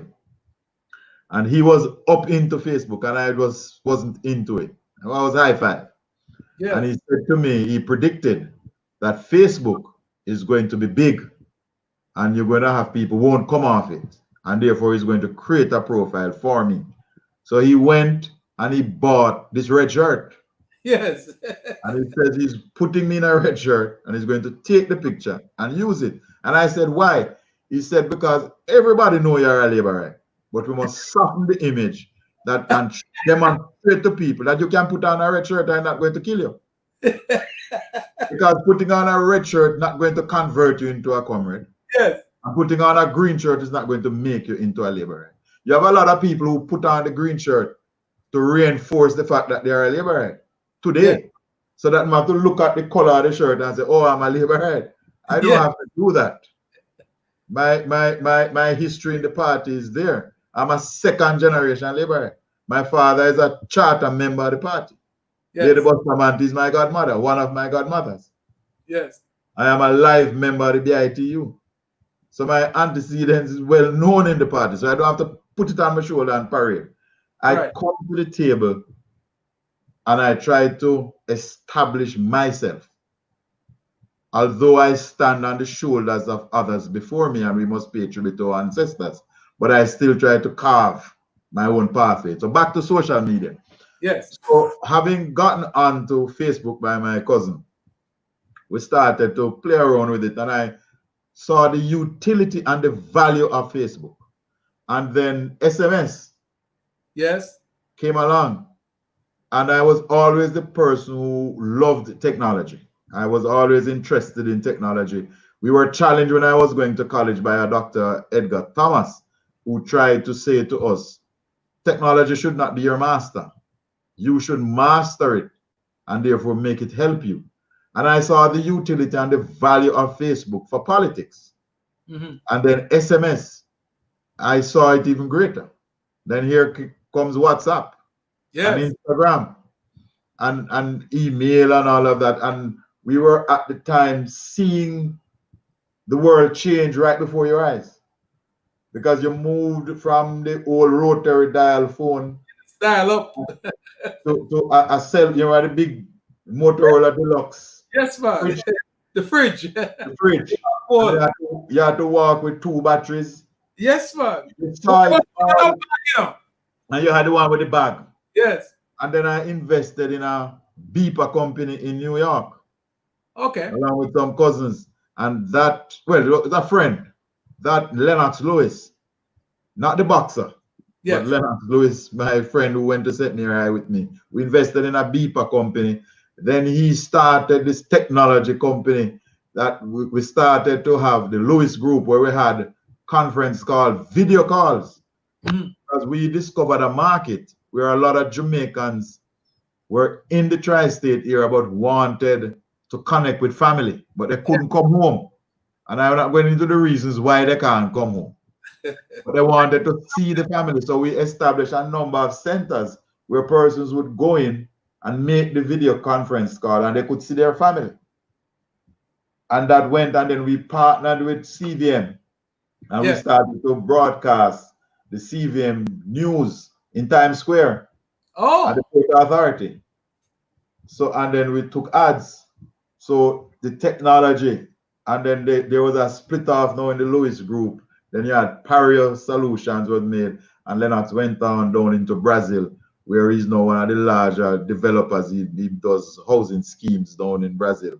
Yes. And so that the technology background, more because you were investing into it from the other end rather than working, you're on the back end. So you saw it, you saw the thing, you saw it, you heard the engineers.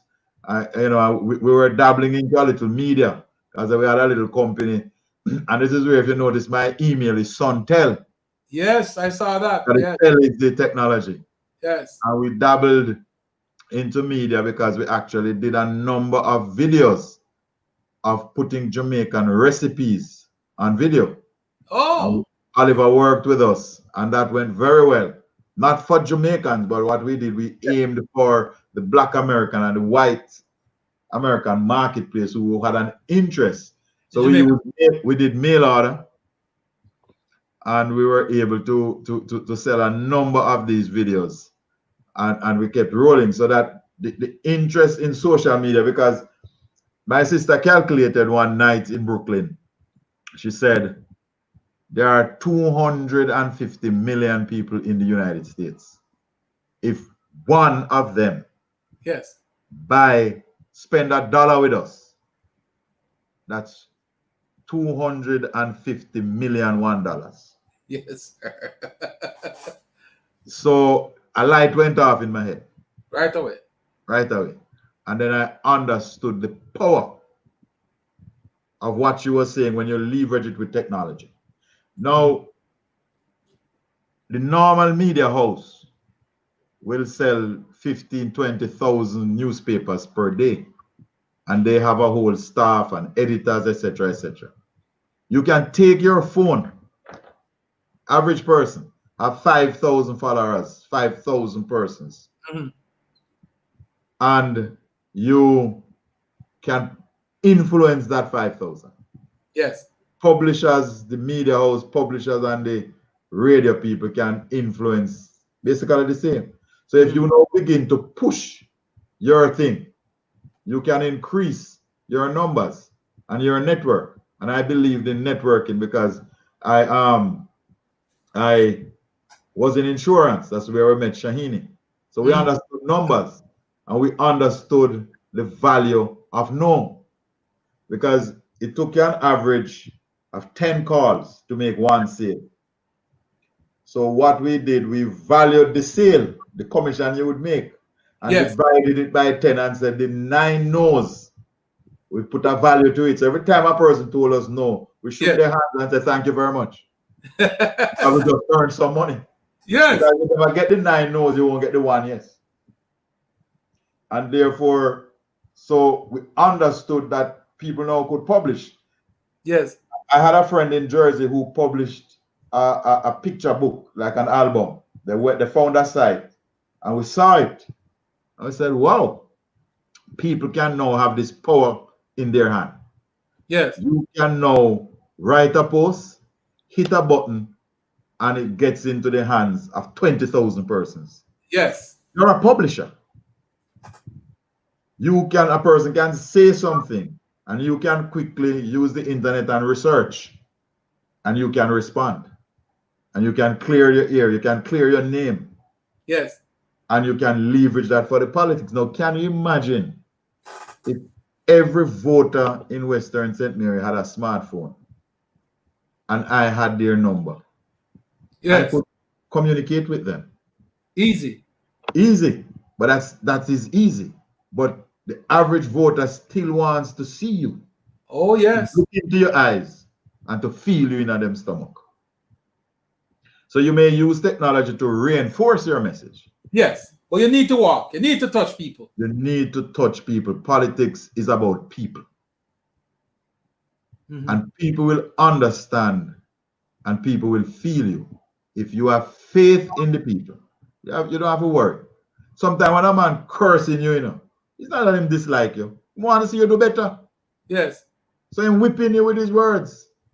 His expectation of you was so high and you are disappointing him. So I'm cursing you. The day he stops cursing you is when you start to have a problem. Don't worry. Minister, social media has been utilized for various reasons. And one of the things that we've seen recently is, and I'll shoot straight with you, is that the opposition has been utilizing social media for propaganda purposes, for misinformation. How does one, from our vantage point, how do we counter these things? Because one of the things, and I'll tell you this, people are saying that the party don't respond to some of these things quickly enough, and they allow the opposition to run with misinformation that takes root and then we come on the back end to clean it up. Tova, it's a very live point, but we must understand that the Jamaican people are not fools. That is true. So let us understand that. And if you keep coming with propaganda every day, one day they're going to find out. And they're not going to trust you anymore. And they have been using all kind of propaganda, all kind of way. But let me tell you this. God bless our social media bloggers. The Jamaica Labour Party cannot pay our social bloggers. We cannot. The value of what they have done for this party is immeasurable. They have latched on to something, and they have challenged the PNP in so many ways, and they have proven that what they have out there is propaganda. Every time the PNP come up with a story, the big scandal of RADA, yes, I remember, massive scandal, disappear. This wicked government won't allow the people in, disappear. Yes. Our social media bloggers understand the space that they're operating in. They don't understand the space because. But you also do the same thing within the halls of Parliament by disseminating. And I'll take you to this clip real quick, Minister. We'll come back on the back end. Pontificated fake news. Since then, everyone who is associated with national security is calling him Mr. Fake News. But I don't support name calling. Mr. Speaker, I have no wish to embarrass or humiliate the young man from Central Manchester. So I'll only lay out the facts. But to be fair, it was not all gloom and doom. He made 2 points, which were worthy. He criticized me on the legislative agenda that we had planned. I concede our performance was not as robust as it should have been. On the matter of turning firearm holders into special district constables, during the consultation of the final draft of the proposal, the technical staff raised a number of questions. For example, whether they would fall under the remit of INDICOM. Further research and work is taking place. Mr. Speaker, these and other matters we thought the young man would have dived into because we are open to suggestions and ideas. Instead, he did not heed Dr. Phillips' advice to the students of UTEC. Keep away from selfish, narrow politics. End of quote. Mr. Speaker, I went on to try to score points. This first comment, and I quote him, last week, the American media pointed to many policy reversals and campaign promises. For example, 1, avoiding the use of military force in Syria. 2, labeling China a currency manipulator. 3, on the North Atlantic Treaty Organization being obsolete. End of quote. Mr. Speaker, what right does the member have to use the Parliament to negatively comment on the internal affairs of a friendly country?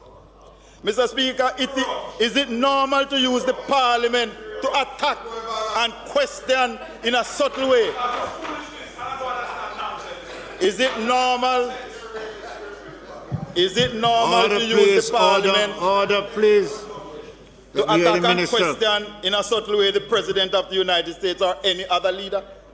It is actually against established diplomatic protocol. It's also against the standing orders of this Parliament. The United States is our biggest partner in national security. Why attack them? Mr. Speaker, why are we picking a quarrel with them? Mr. Speaker, have the member thought of the effect on the many Jamaicans living in the United States as a result of his loose comments? Mr. Speaker, comment number 2. He unfortunately and ill-advisably claimed that the DNA regulations were not crafted or published. The Jamaican Gazette of Friday, March 31, 2017 published the DNA regulations. And there's a copy on the screen. I do not wish to embarrass him. I'm just laying out the facts, destroying the fake news. With great fanfare, he stated, no DNA registry. Well, sir, what do you say now? And I will end it right there. What do you say now? Minister, that's the most classic way of debunking misinformation when you deal with facts. That is correct, sir. Everybody is entitled to their own opinion. You are not entitled to your own facts. Yes. Yes. That was a classic. That was a classic. And I had to play that one because it brought into sharp focus the fact when misinformation and propaganda is out there, how effective it can be when you do your research and come back with the facts. And that's what I've been saying to persons on social media. Don't argue. Just present the facts because the facts can't lie. That is correct. That is indeed correct, sir. Very correct. Yes. So that was a classic one, and we had to jump into that one. Minister, we're not going to keep it too long enough because you know it's a. Well, they need to tell people they need to play the full clip because there were nine comments I responded to. Yes. So people need to play the, hear the full clip. I'm going to post the full clip so that everybody can have a chance to look at it. And even there's a couple of others too that we need to put out there, because one of the things I admire about your presentation in Parliament, they're always very thorough and factual. They are data driven, information driven. And when you want to do a research and find information, it's always good to look at Minister Monteque's page and you'll find all these things. You have the few words before we wrap. Well, I just want to say to every Labourite, anywhere across the world you are still a part of the JLP family. As we say in St. Mary, Buster dead and left one cow, and it's for the whole of it. So the Labour Party belongs to all of us. And we should be proud of the work of the current Prime Minister and leader of the Jamaica Labour Party, the way he's leading this country, and not only leading Labourites, but leading the whole country, lifting us up to a new day and to a new way of engaging and doing business. The Jamaica Labour Party that forms the current administration, we were on a good track. We were in a good place, taking care of the economy and taking care of people. We were not only taking the books and money into account, we were taking people into account. We were reducing our debt. We were increasing unemployment. We were fixing more roads, providing more homes, providing water, providing electricity, providing internet service. But the COVID-19 pandemic has stepped in. And in some ways, it has allowed us to pause and reflect. And I see advantages in it. And I therefore say to my fellow Jamaicans, look at the kind of leadership that has stepped up to the plate. And we ought to be proud. We ought to be proud as Jamaicans. And whether you are a JLP or PNP, you are a Jamaican. And we must be proud of the achievements of one another. As Labourites, I want to say to you, hold strong. Continue doing what you're doing. We are being challenged. Things are not what it ought to be. But don't be distracted. Don't get caught up with the Freddy 15. I hear some people calling them COVID. It's the Freddy 15. Don't get caught up into that. Don't worry too much about what they are doing. We need to worry about what we are doing. When last have you engaged another person and tell them about the Jamaica Labour Party?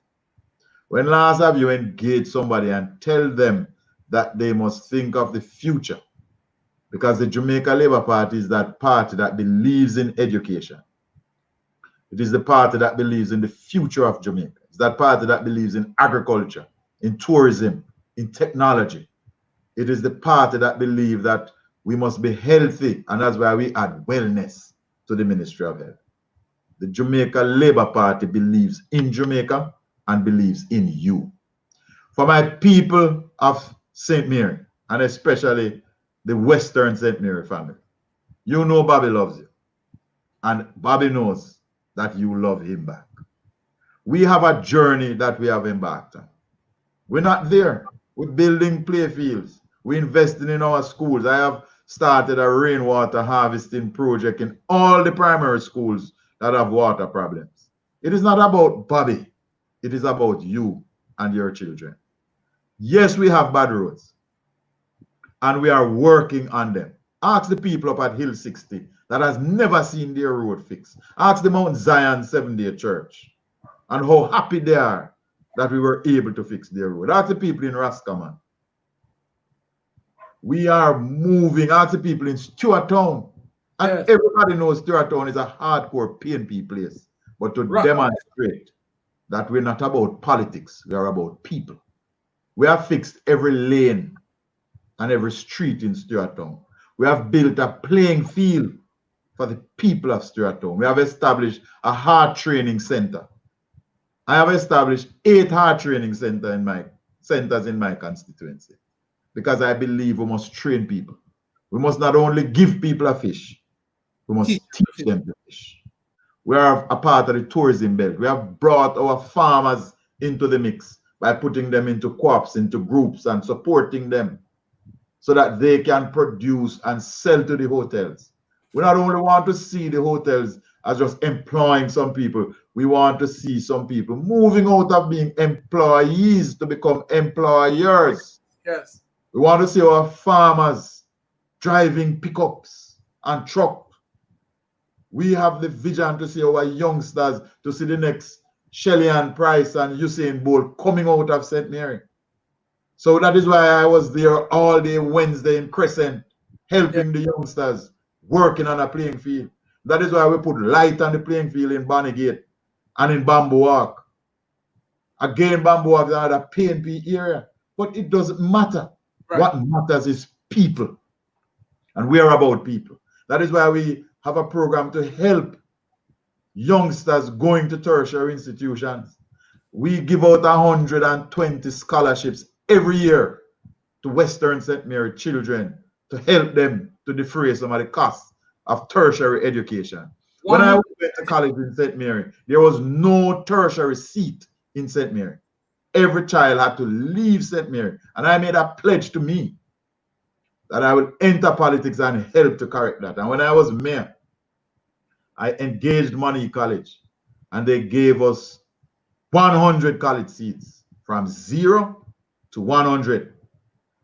And then I spoke to UTech and Mr. Carlton Walters, and he gave 25 acres to UTech at Ballards Valley to build out a campus. They still have it. And we have approved the plans at the parish council. Then I engaged my church, the United Church of Jamaica and the Cayman Islands, and International University of the Caribbean started in St. Mary at Iona, and then in Port Mary and in Gale. You know, that's my alma mater, right? You serious? Yes, man. We were able to bring tertiary seats to St. Mary so that the people of St. Mary had a choice. Do I study in St. Mary or do I go somewhere else? You never had to study. And I've now engaged NCU. They're actively looking around to find somewhere for a campus. I have engaged the CMU, Caribbean Maritime University, because there's a market out there, Chopper, that a lot of people that is going a begging.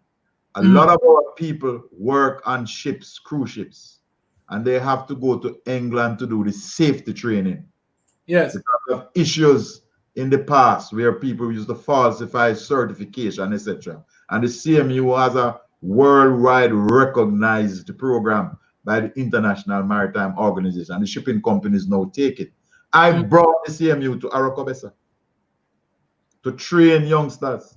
And I will continue to bring them to train our people. Because when you train somebody, you invest in the person. Yes. And then you hope that the person has a conscience and will vote for you. But what comes first is the investment in people. Right. I believe in people. And that is why we have moved to sign off on the contract with to supply water to Mason Hall, that will see Canopan and Days Mountain and Bundu and Grandstone and Kidland get improved water supply. I made that commitment to Danny Sutherland that I will allow him. He was the longest serving councillor for the Arokobesa division, PNP division. Yeah. That I'm going to make him shower in his bathroom. Unfortunately, he passed to the great beyond. But I am going through with that commitment. And that is why we have run a new 6-inch pipe from Arokobesa to Jacks River, the relief station. So Hamilton Mountain and Panside will get proper water supply. And that is why we are investing in the Guys-Hill plant and in the Bathhouse plant. That is why we're building out right now a solar powered pump at Dry Gully so the people of Montreal can get water. And that way we're upgrading the White Springs so the people have new works. can get water. And that is why we invest in the rainwater harvest system. And that is why we're going to put back the filling station at Barneswood. And that is why we have invested in solar lights, because there are places where the electric wires just don't run. Like trial fording, where how many persons have lost their life because they drive down into the fording because there's no light. We have put a solar light there. We have put one at the Rose Street fording. We have put a solar light at Lamkin Hill and at Hampshire Tunnel up in Hunstown and in Top Road. We have put in Gale. We have put electricity in Bubukana and on Ramble Road. We have improved our playing fields, and we have a program to improve playing fields, because I believe our people must have somewhere to express themselves. Yes. We have invested in our churches, and we have worked with our church. We have had health fairs, worked with our churches, worked with the health system. We're not about talk. Action. We're about action and love and unity, because Jamaica is still the best place to live. And I believe in Jamaica. And I do my work, not for reward. I do my work so that Jamaica may, under God, increase in beauty, fellowship, and prosperity. Well said, Minister, Party Chairman. It was a pleasure. Thank you, sir. Now I can tell my children and my colleagues that I've really made the big times. I came on the chopping block. Thank you, Minister. And we look forward to hosting you again. It is my pleasure, sir, and I really enjoyed it. And to those persons who gave their comments, sorry we couldn't answer all, but I love you. I love you. I love you. And when I come back, we will dedicate the time to answering your comments and questions. But be assured that the Labour Party is in good hands. We are getting ready. The election is inevitable. It is going to happen. We're just getting ready. And we know you are ready. And believe me, every good term deserves another term. And we believe that the PNP has performed well in opposition, and we should give them another term in opposition. I agree with you. Before you go, there's two questions I want to ask you. First one is, which is the baddest political party in Jamaica? Well, if you're going to say the best, baddest in a good sense, it has to be the Jamaica Labour Party. And which is about Jamaica. It is about Jamaica. It is about individuals laboring together, and it is about a party, a place of unity. And the final question before you go, which is the baddest online talk show in the world? Chopping Block with Chopper John. Keep it locked. Don't move it. Don't shake it. See you back next week on the Chopping Block with Chopper John. Blessings. The man. Blessings and love. Thank you for having me. Thank you. I will look forward to seeing all those people in cyberspace and my social media. God bless you all. God bless Jamaica. You too. There you have it, folks. So that was Minister Bobby Monteque, party chairman. Let me tell you something. It gets no better than that, you know. It gets no better than that. When you have the party chairman in the building, it means that the thing shot. It shot! We had a little technical difficulty earlier, and we have to apologize for that. You know, that was just something that we had no control over, right? When the internet goes, it goes. But I have to say big respect to y'all. You're stuck on stay, you stick around, you stayed around, and we made it happen. Loads of respect to Tova Hamilton. Thanks to her for passing through. We say big respect to Minister Monteque for sticking and staying. We still have a lot to give away. We have 2 minutes.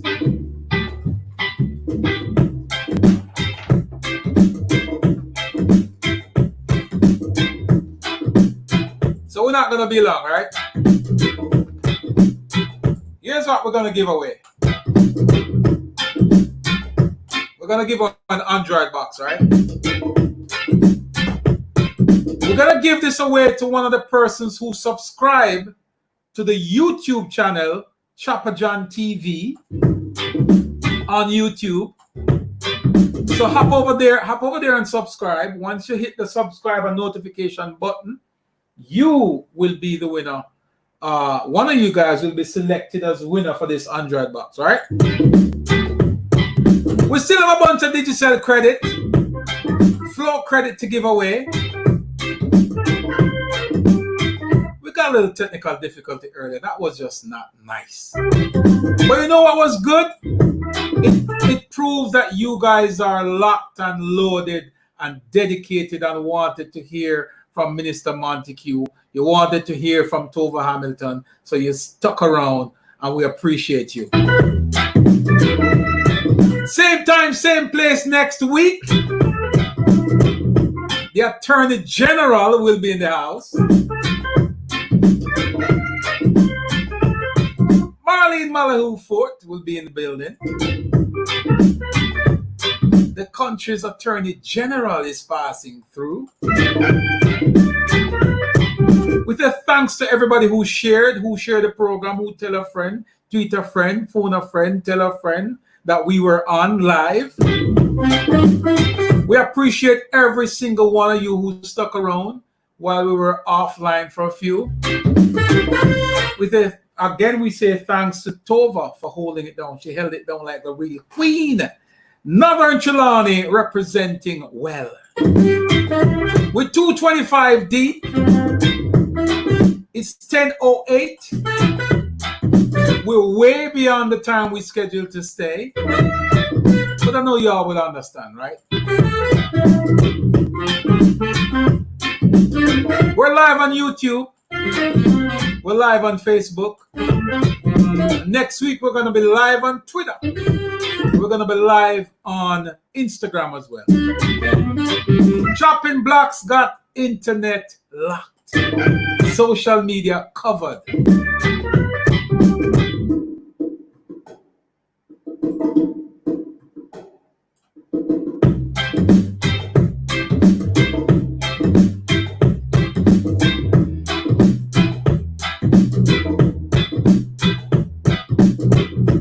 Paul C. Distance, big up yourself. Thank you, Tova. Sharon Johnson, good to see you, Mama. Steve Nemard, thank you for joining us. Michael Gray, good to see you. Leroy Turner, you joined us, respect. Annette Grant, big up yourself.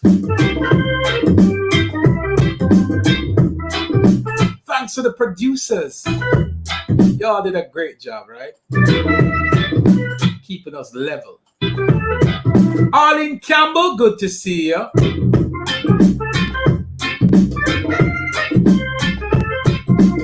Philip Big Papa, big to see you, sir.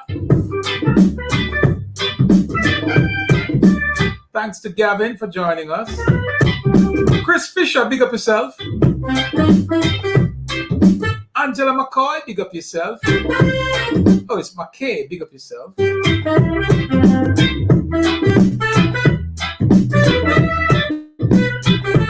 We see Anne-Marie Lewis in the building, big up yourself.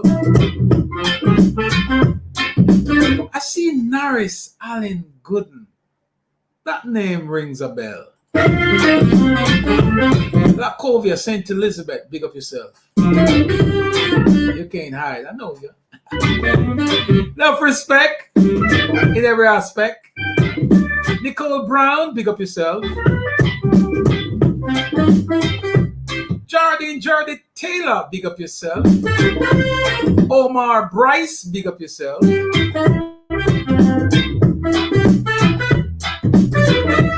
Camille McLeod, enough respect to you. Jay Ann, I see you, Mama.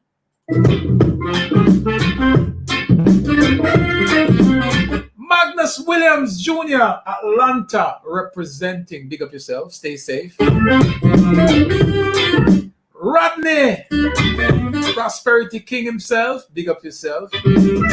Northeast St. Elizabeth, representing.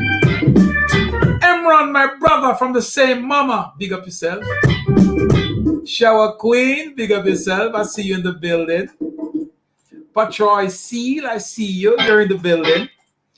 Shanti Johnson is in the building. I don't know y'all want me to wrap it up, but guess what? You see, we are by the people for the people. And we can't leave without bigging up the folks, right?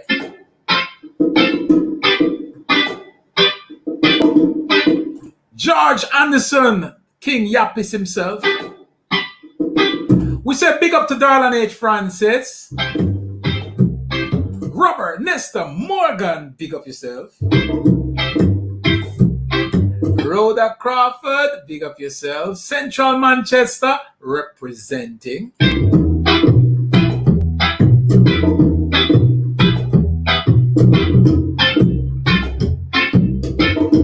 We still got the gift for last week with us. We're going to send these stuff off, right? And we're going to choose someone, anybody who, one of the subscribers to our YouTube channel, which is Chapajan TV, is going to get this prize, right?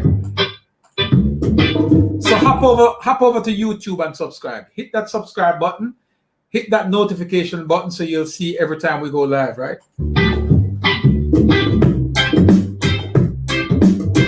Building the movement. Courtesy of. You know we don't hide the political affiliation, right? Shanti Johnson, big up yourself. Jay Ann, my friend, how are ya? Steve Biggs, big up yourself. Sonia Whittle, big up yourself. New Jersey is in the building. We appreciate every single one of you for joining. We thank you for sticking and staying. We're going to see you next week, same time, same place. Lots more giveaways. We have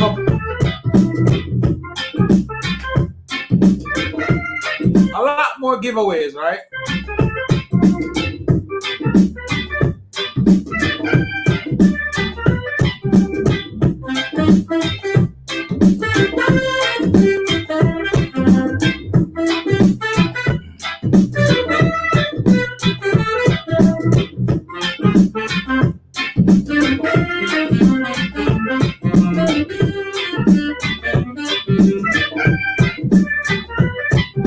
So one of the subscribers on our YouTube channel is going to win for themselves this Android box, right? So hop on over to CHOPPAJOHN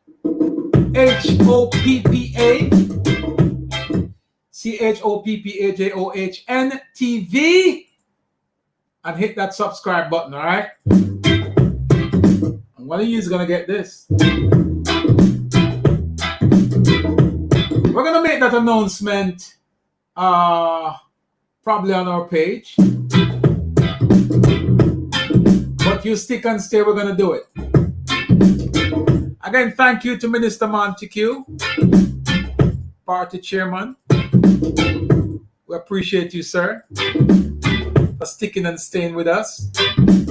Thank you to Tova Hamilton. Northern Trelawney representing.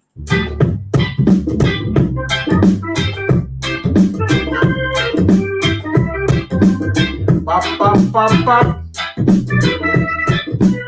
Barrington James, I see you, my brother.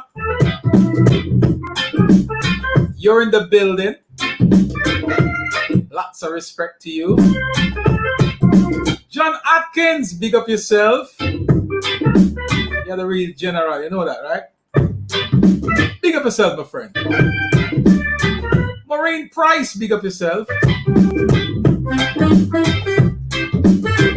Valerie Brown, big up yourself.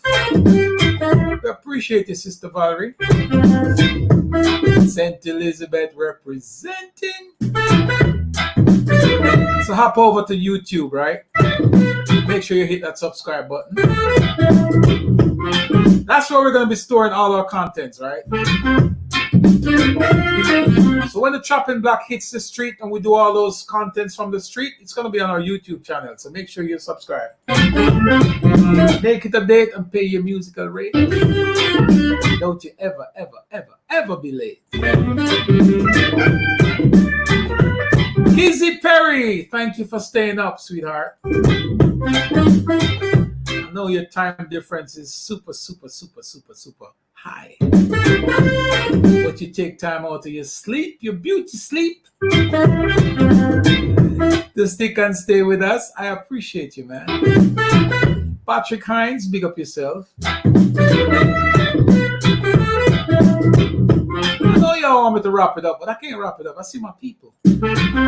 When I see my people, it makes me happy. Jay Ann says she was a 10th subscriber. Now we're gonna have to find a matrix as to how to choose that subscriber, because we want to be fair to everybody, right? Keisha Mack, big up yourself. Good to see you. Greg Wargo, big up yourself. Michael Cole, the original Dan, big up yourself.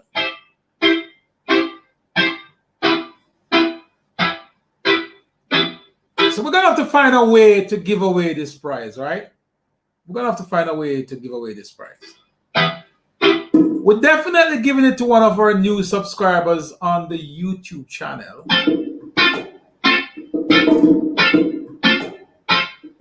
So hop on over there, right? Diana Patterson, big up yourself. Rosalie Elvin, big up yourself.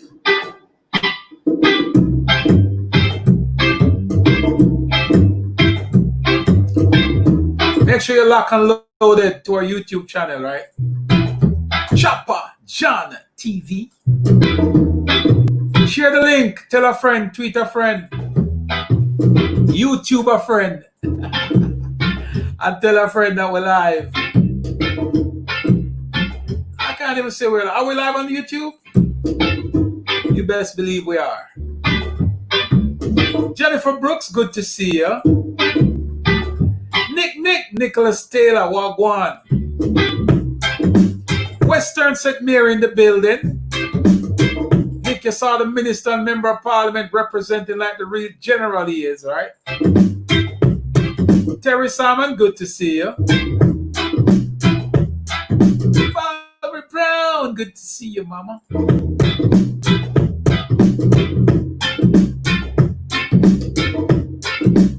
Thank you, Sharon, good to see you. Well, it's that time when we say, so long, my friend. Rest in peace, Shahine. Jamaica loves you. And all the other persons who pass. See you again next week, same time, same place. The chopping block will be back with the Attorney General herself on her team. Rena Forbes, we see ya. Dwight Debo will be in the building. Next week is going to be epic. Stick and stay. Lots more giveaway next week. Sharon Hey Webster, good to see you, mama. Again, it's that time when we say peace and love.